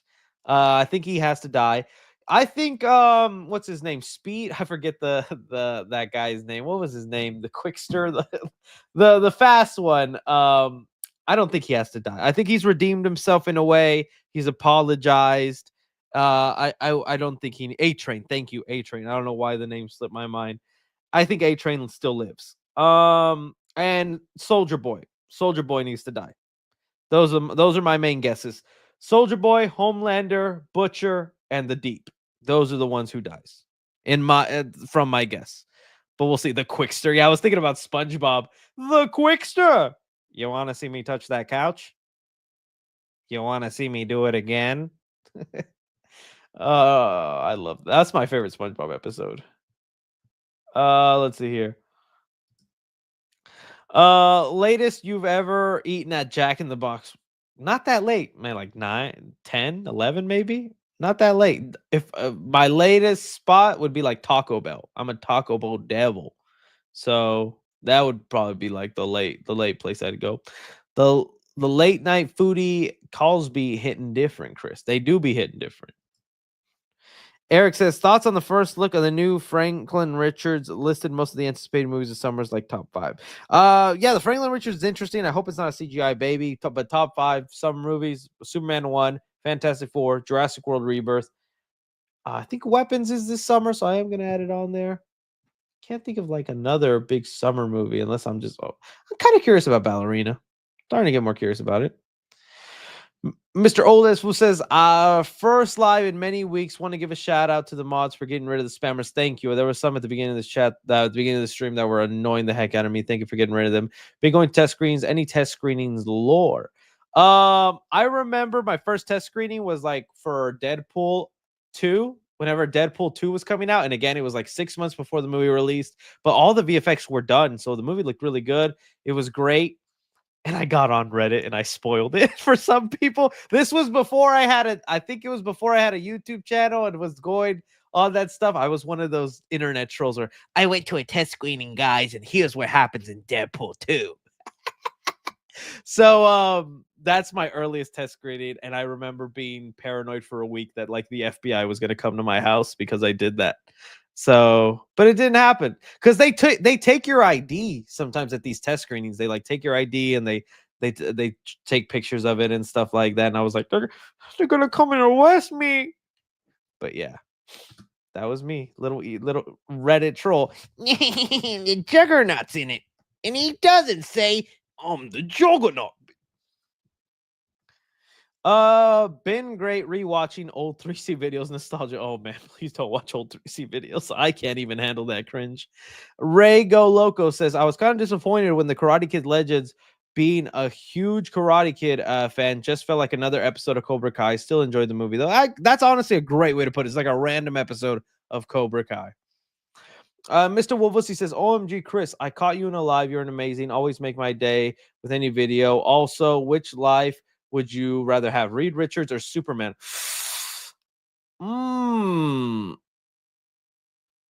Dude, that's hard. I like the Reed Richards powers a little bit more than Superman, if I'm being honest. I just think that's so cool because I'm so lazy. So I could just like right now take my hand and put it in the fridge and then Coke Zero. Among other things. You know what I'm talking about, boys. And then if I have Reed's life, well, I'm smart. I have a whole team by my side. I get baddie Sue Storm. Sue Storm? It is Sue Storm, right? Yeah, that might be it. Superman, though, that's a pretty cool life too. I get a super dog, but that dog can beat me up if it wants. Lois Lane is cool too. I like Lois, but she challenged my authority. I was saving lives. You were going into international waters. I was saving people, Lois. Then that's where my Homelander eyes would come out, and I go, oh shit. But then I could just reverse time with the power I have, and I'd kill Lois as many times as I'd like. Basically, I'd be Zack Snyder's Superman. Okay. Somebody said, what about Supergirl? That's my cousin, you sicko. I'm not getting down like that. Shame him. Shame him. Someone said, what about who? That's my cousin. That's funny, but Caesar Salah says you're the man. Now you're the man, dude. You're the man. Endless Abyss says, hey 3C, what do you think is going to be the next trend in cinema? I think the video game movies are making a big comeback because it used to be a time where it was known if it's a video game movie, it's gonna suck, but that's changed. I know the Super Mario movie has like a rotten score. Audiences loved it. It made $1 billion. Audiences loved it. Irrelevant. Super Mario, enjoyable. Sonic movies, very enjoyable. Last of Us Season 1 was enjoyable. Like, superhero properties are now coming into that fold where it's like they're not complete dumpster fire. So I think that's the next trend, but I will say there's a lot limited in what you do there compared to the comic book. It feels like there's endless comic book characters you could turn to movies and do stuff with. I feel like there's only a handful of video game properties where people actually want to see that, you know? Karate Kick 4D says, if you had 2 horror killers as bodyguards, who would you pick? Ooh. I think Jason Voorhees would definitely be one, and Art the Clown. That's all I'd need. That's all I'd need, baby. I'd be good. Says, what's up, Chris? My name's Eric, huge fan, bro. Do you think you'd ever do a gym vlog? Also, what are your thoughts on the new Universal Epic Park? I really want to go to Epic. I keep seeing videos though that like the park is like kind of breaking down, and a lot of people just be waiting in lines. Hoping to go like in September is when I would like to go. But a gym vlog, how would I be? I'd only do a gym vlog if I'm doing it with somebody else. Like if I got the chance to, like, I don't know, meet David Cornsweat and I'd be like, gym vlog, that would be funny, right? Because you'd see Superman do a super thing, and then you'd see Milkbag do his Milkbag thing. So that's the only way I'd do it, is if I could do it with someone who goes to the gym often, and it would be a nice parallel. But just by myself, that'd be, I don't know. Aqua Game says, hey Chris, longtime fan. I live in Clarksdale, where Sinners takes place, and since we don't have a theater, my town was able to get WB and Kugler to do 3-day screenings with Q&A. Started yesterday. Have yet to see it. Oh, dude, you better hop on that then. You better hop on that, buddy. That sounds cool. Thoughts on Punisher being in Spider-Man 4? Well, nothing said that Punisher is in Spider-Man 4. The reason people are saying that is because months ago, John Roca scooped that he heard that the original plot for Spider-Man 4 was to have the Hulk in it with Punisher, and that they would be getting together to defeat the Hulk. And now that the Hulk is looking to be confirmed to be part of the movie, they're like, oh, well, that story must have been true. When I don't think that's the case. I would love Punisher to be part of the movie. Don't get me wrong. Would love it. But if you have Punisher in there, dude, why not have Daredevil in there? So I don't know. I don't think Punisher actually is in Spider-Man 4. What are your top 5 shows of all time? Oh, of all time, dude. Y'all aren't going to like them. Breaking Bad. How I Met Your Mother. That's right. I said it. I love that show. I thought it was great. The Office. Some more drama shows in there, though. Okay, with Breaking Bad, throw in Better Call Saul, because that was a great companion piece to that. I already did my 2 comedy shows in there. I'm trying to think of like what other things I would definitely go back on. I mean, Ted was funny, but I'm like, shows of all time. Someone says should have been Community. I tried, man. Community was all right. Like, I liked it, but I got kind of bored of Community after a while, if I'm being honest. Throw in an animated show? Oh, dude. I'll be so basic and say something like Death Note. I loved Death Note. I thought Death Note was good. Oh, well, then I'd throw Dragon Ball Z in there because I'm a big Dragon Ball fan. I'm in your walls, Chris. Okay. Thank you, Shady Bobcat. Invincible now. Oh, Spectacular Spider-Man. That's a good. Stranger Things. Yeah, things like that. Family Guy. What the heck? Mr. Thoughts on rumored live-action Zelda casting? I would not mind Hunter Schafer as Zelda. She literally looks like Zelda. How many games does Link undress Zelda? Tell me that right now. So if she fit the part, she looked the part, she's a great actress, should be no problem. Should be no problem. But I will say, though, I think they're going younger with the cast. And I don't think they'll be as old as they're portraying here. And I think they'll do something where, like, Link is, like, 15. I really do think that's what they're going to go for, is, like, Link is going to be probably, like, 16, 15. And then I guess they could have Hunter Schafer. Doesn't have to be a romantic relationship. From what I understand, is there even a romantic relationship between Zelda and Link? From the very casual fan viewing I see, I don't see it. But yeah. Vince Rodino says, did you hear leaks before they're public? Do you hear leaks? Oh, no. I see them as same as you guys. As soon as they land on Twitter, my doom scrolling butts there reading, going, oh, interesting. Only for movies I'm okay being spoiled. There's some movies I don't want to be spoiled, so I'm just like, I'm staying away from that. But yeah. Emilio Cantu says 3C, have you ever been to HEB? Dude, I live right behind an HEB. I love HEB. I helped grand open a store in Melissa, Texas this past week. I wanted to go to Texas Frightmare, but was unable to, sadly. Oh, well, I'm sorry, Emilio. I like that name too. But yeah, I love HEB. HEB is better than Walmart. If you guys ever get the chance to go to an HEB, it's heaven. It's heaven at grocery stores. Karate Kick 4D says, I'm still geeking that you met Dead Meat. Now, I would love to meet Markiplier or Matt Pat. That'd be funny. I don't know what I'd say to them. Is that the Markiplier of 87? Skinny Jesus says, I think you skipped mine. Oh, Skinny Jesus. Why would I do that? I'm scrolling, Skinny Jesus. How about you have some bread, Skinny Jesus? Whip up some wine, Skinny Jesus. Nice. I read it. It says we still need to know why Thor was crying on for Deadpool. Yeah, I said, oh, we definitely have to know, and I think that's why he'd still be there for Secret Wars. Because if Deadpool isn't in Doomsday, well, you can't have Thor die in Doomsday because we got to know why he was crying, and that's got to happen in Secret Wars. Let me find my spot again.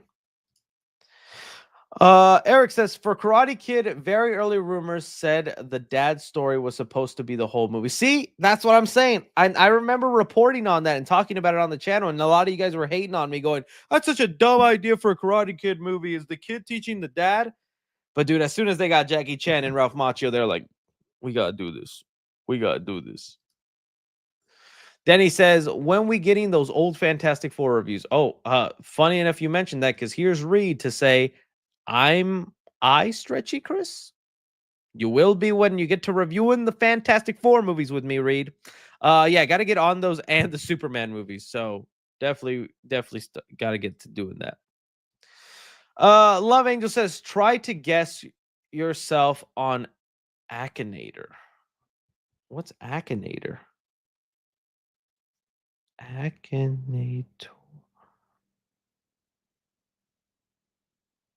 Aconate. Oh, you can actually do that. My brother told me about that. It's this thing that some people do where it's like you play 21 questions with a genie. If you play with him and think of me, he will guess it. It's pretty cool. Daniel Basil says, thoughts on Pete Davidson new horror movie? I want to be interested in it, but it looks very cheap. It looks very generic, in my opinion. Maybe it'll end up being a cool horror movie, but a trailer did nothing for me. It looks like a generic horror, supernatural horror movie. Lewis Clark says, did you hear that Hunter Schafer is being eyed to play Zelda? Yeah, and if they do end up going that route, I would be happy with it. I think she'd be fine. She's a wonderful actress. I think she looks the part. Yeah. Pinhead is the only major hire Archon to get a definitive ending event with Hellraiser Bloodline. Chucky deserves one soon, so there's no cliffhanger. Did Pinhead get a definitive ending?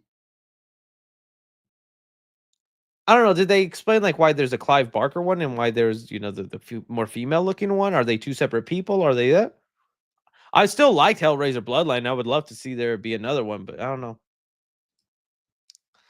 Peyton O'Rourke says, did you see September they're releasing an Office spinoff about the paper company, Ricky Gervais and original characters like Oscar returning? I did see that. I'm going to give the show a chance, but I've seen so many Office-like attempts and revivals. I just don't know if this one will work. Michael Scott, what's his name? Steve Carell is just such a magic in that, and it's hard to do it without something like him. Silly Swag 3T1 says, thoughts on the Elden Ring movie? I want it. I'm excited for it. I hope it's good. A24 better kill it. White TVO says, hey Chris, I just came back from seeing Bring Her Back. That knife scene? Wow. Oh, I know, dude. It creeped me out. Mario says, Poppy Chris, are we getting Superman movie reviews? Yes, we are. I think that one will have to be divided in parts. I'm still trying to figure out the parts, though. I think part one is obviously the Richard Donner movies, but then I have this weird solo movie with Brandon Ralph. as Superman, where he just got one. And then we have the Henry Cavill movies with Man of Steel, Batman vs. Superman, and Zack Snyder's Justice League. So I'm trying to figure out how I'm going to space those out. Or what I'm going to do. We'll see. But I am going to be hitting those. Because like the Fantastic Four movies, I could bust them out in one long video. I definitely could. Diego says, King of the Hill revival intro got revealed. Are you sure you want to give it a chance since the new Grown Bobby Hill show? I'll look it up at my own time to see if it's good. But I tried watching King of the Hill back in the day as a kid. I just didn't get the humor. It was just kind of like, it's just kind of trashy to me. I don't know. I'm sorry. I Love Angel says, I guessed you earlier. It took around 60 questions. Dang. Yeah. That does how long to reveal my mystery. Grim Grinning Host says, hi, Chris. Do you think the How to Train Your Dragon live action movie will do well? Also, I sent you a message on IG. Thanks. Awesome videos. Okay. I'll look for that message, buddy. And yeah, that How to Train Your Dragon movie is doing well. I think same as like the Stitch movie. There's just an audience for it. People grew up with it and now they just want to see something about it. And hopefully it's good. Ulysses Galarza says, hey Chris, just saw a TikTok with you in it. What were you doing with Kong on that couch behind you? Kong and I don't share our private life. LaFall says, I hope a slightly younger Dick Halloran from The Shining is in Welcome to Derry as he appeared in the Black Spot segment in the It novel. Oh, that's interesting to note. Little universe connectivity. I don't even know how much of it's going to pull from the novel and whatnot. I think they're trying to now make their own story, really. RCG says, I think you should watch the rest of the Backroom series, and the movie will be cinematic and not like the found footage one. I saw a lot of people mention that. Maybe I should definitely do that because I've only ever seen that first one, so I'll get into that. How was it meeting James and Chelsea? Loved it. I mean, it was great. I was so ecstatic. I was happy. And I can't believe they even left a comment on the vlog video talking about, oh, we used to do. And I do remember their old vlog of Texas Frightmare where they, I think, met James Jude Courtney, whoever the body double of Michael Myers was at that time. And dude, it's just so awesome. It was surreal. It's been a cool week. I hope one day I get to collab or do something with them.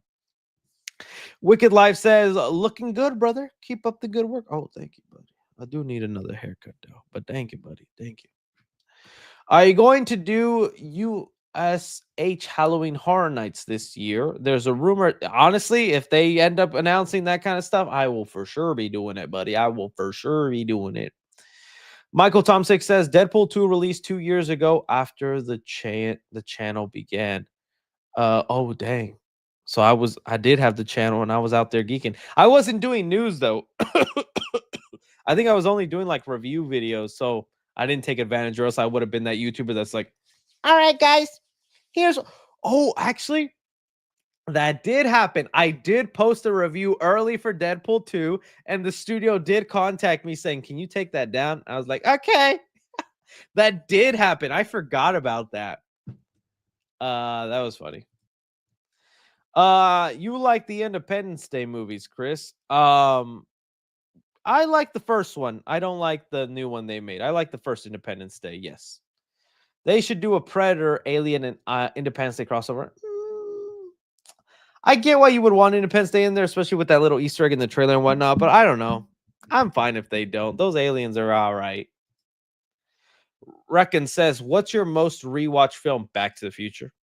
Back to the Future by a mile. Then probably like Spider-Man. Yeah, those two. Spider-Man 1, Tobey Maguire, or Back to the Future. Mr. Death 27 says, when you do the Wolverine review, add a section on reading the negative comments on each movie. If not Wolverine, then the Fantastic Four movies. That's a good idea, bud. That's a good idea. Johnny Boy SFX, did you see news on LA Voltron? Have you seen the 1984? I have not. I've not seen anything of Voltron, but I'm curious to check it out. Is it the one with Henry Cavill, right? That should be good. It's going on streaming, though, so that's sad.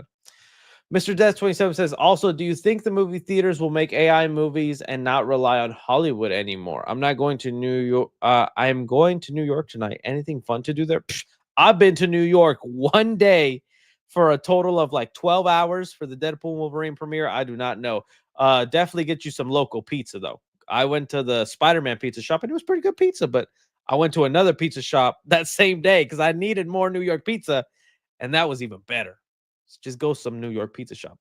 But I really hope AI movies don't become a thing. I hope the public rejects them because that's just bleh. Mr. Wolf, my Wolvussy says, would you write a horror film or a superhero film? A horror film. I'd rather do a horror film than a superhero film.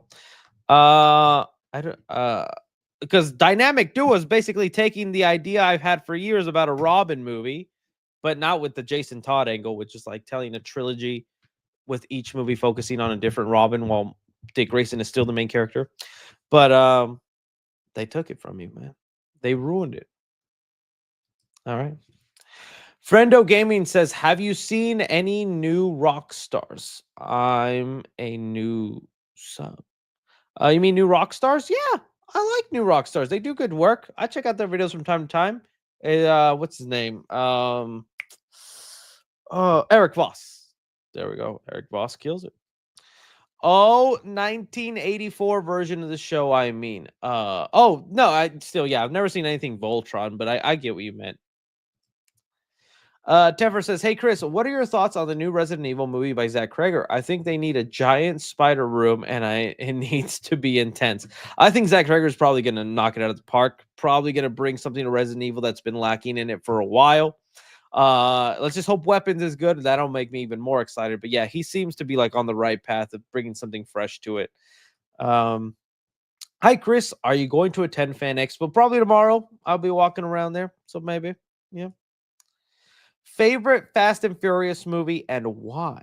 Oh, probably Fast 5, if I'm being honest. That was the one that blew my mind. Because all the other Fast and Furious movies, I was like, yeah. Fast 5 was like, dude, this is cinema.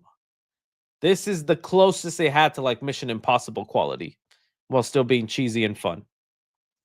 Fast 5 is the best. Christian Clark says, hey man, hope you're doing well. Still enjoying all your videos when I open YouTube. Quick question, IDK, if you answered this already or not, but what are some heroes or villains you want to see in the DC films? Well, obviously, I do want them to do Darkseid. I would have loved to have seen Zack Snyder's Darkseid and what that would look like fighting the Justice League, because that looks so rad. But if not him, I'm trying to think of some other ones out there. The League of Doom would be kind of cool if Lex Luthor can put in together is it the League of Doom or the Legion of Doom? That would be kind of cool if we get that. Deathstroke in there, but I want him more as a villain in a Teen Titans movie. Brainiac, I know some people were bringing up. Brainiac would be a cool villain too. DJ Extra Pixel says, I think you skipped my chat. Oh no, DJ. Oh, DJ. That's my DJ. Oh, DJ. All right. Let me look that up, DJ. I see your profile picture, DJ, and so I'm gonna scroll until I see that awesome profile picture, buddy. Oh, DJ. That's my DJ. Go 1 sec, man. I think you skipped my chat. No, I don't see it, bud. I just scrolled through. Unless it happened like super early on and I missed it. Oh, yeah, it did. Have you seen NASA 2 or 1? What are your thoughts on mature 3D animated movies for IPs like Dragon Ball, Ben 10, Danny Phantom?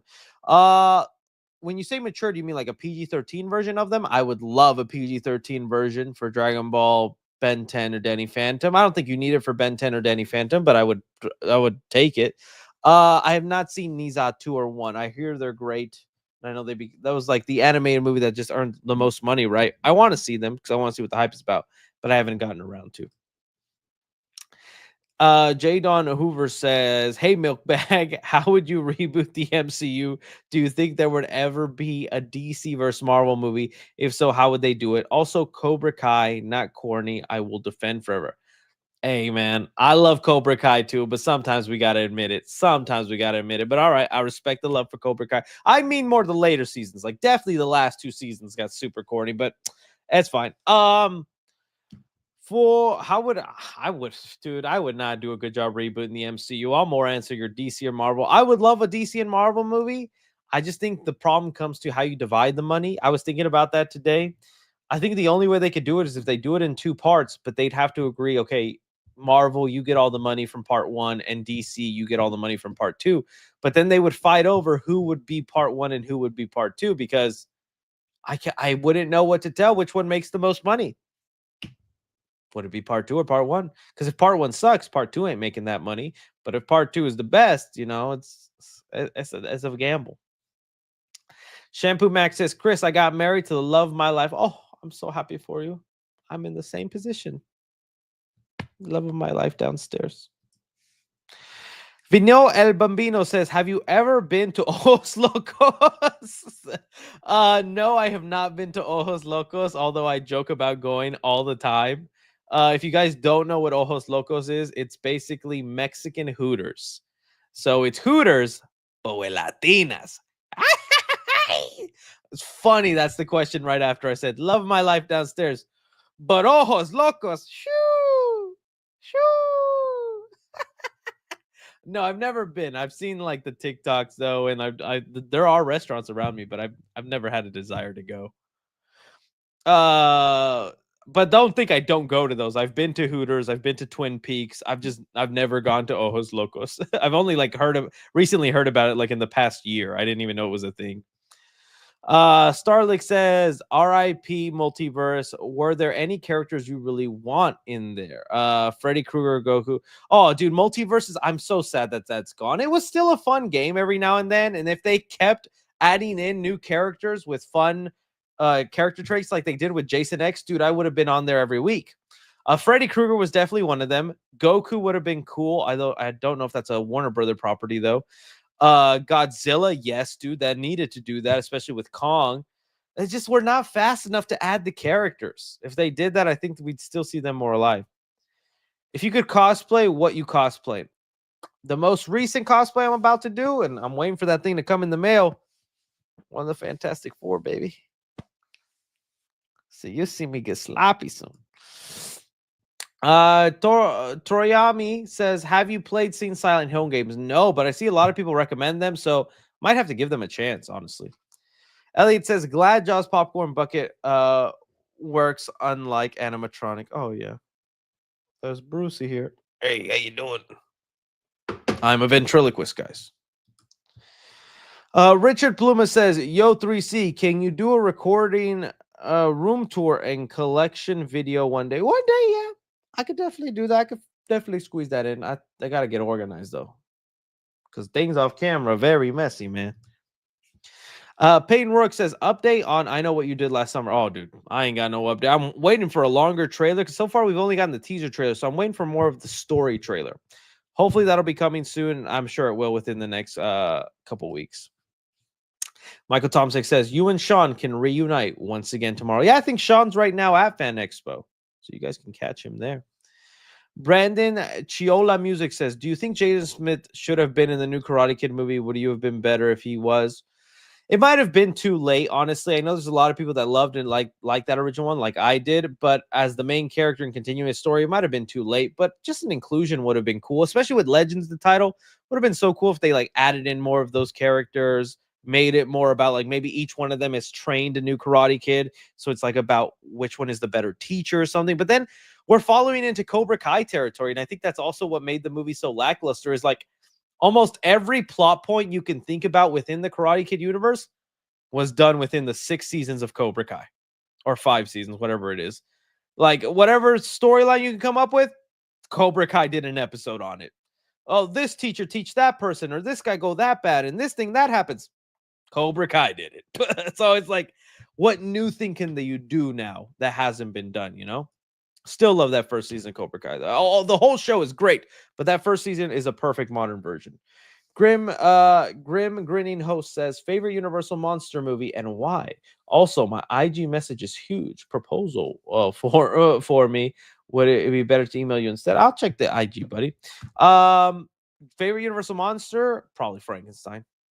I'll be honest with you, I've not watched very many of them. The way I watch them is the way probably other people of this generation do, is like watching YouTube videos on it. So I would watch kind of like Cinemassacre. talk about them a lot, and just hearing him talk about the history and the plot points of the movies makes me want to watch them, but I never did. So, but I will say my favorite Universal monster is Frankenstein.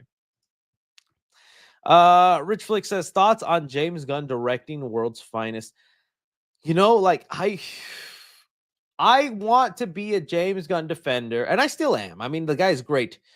But dude, you are following the Zack Snyder formula again. If he goes from making Superman to then making a Batman and Superman movie, I can't defend. When the Snyder Bros come out and say that you're copying the Zack Snyder blueprint, what am I supposed to say? What am I supposed to say when Zack did the same thing? Man of Steel, Batman and Superman movie. James, please. I want a World's Finest movie, but let's build up to it. Let's not make the mistakes the early DC made where they just jumped into the full Justice League, into all that. Let's just jump into it a little, you know? That's what I'm saying. I know it's not a versus film. I know that, guys. But it is still a Batman and Superman movie. That is a big jump. Introduce Batman. Give him a movie. Let us know his world. That way, when we have World's Finest, you don't have to spend that movie building up Batman, setting up the other world. It's like, it'd be a lot of those same problems that happen with Batman versus Superman. Got to say it. The Jaws pause bucket looks oxing. Looks maxing. It is looks maxing. It definitely is. Popcorn bucket. Thank you, Elliot. Starlight says, can you buy me Sydney Sweeney bath? I got you, buddy. I got you. I buy it for the whole channel and give it away as gifts. Peyton Rook says, I'm seeing Ballerina early on 4th of June with my friend. Oh, nice. I might be at the premiere. Still locking that down, but I might be there. All right, guys, that was the final super chat. It's time for your boy to finally look at that Black Phone 2 trailer and post a TikTok and then another thing on the Clips channel. You guys have been awesome and amazing. Don't forget to thank your mothers and fathers out there. And if you don't have that, thank me. Thank me, because I'm your papa today. Y'all are great, boys and girls. Y'all are awesome. Have a good weekend, and I'll see you with more movie news content in the coming days. Bye-bye.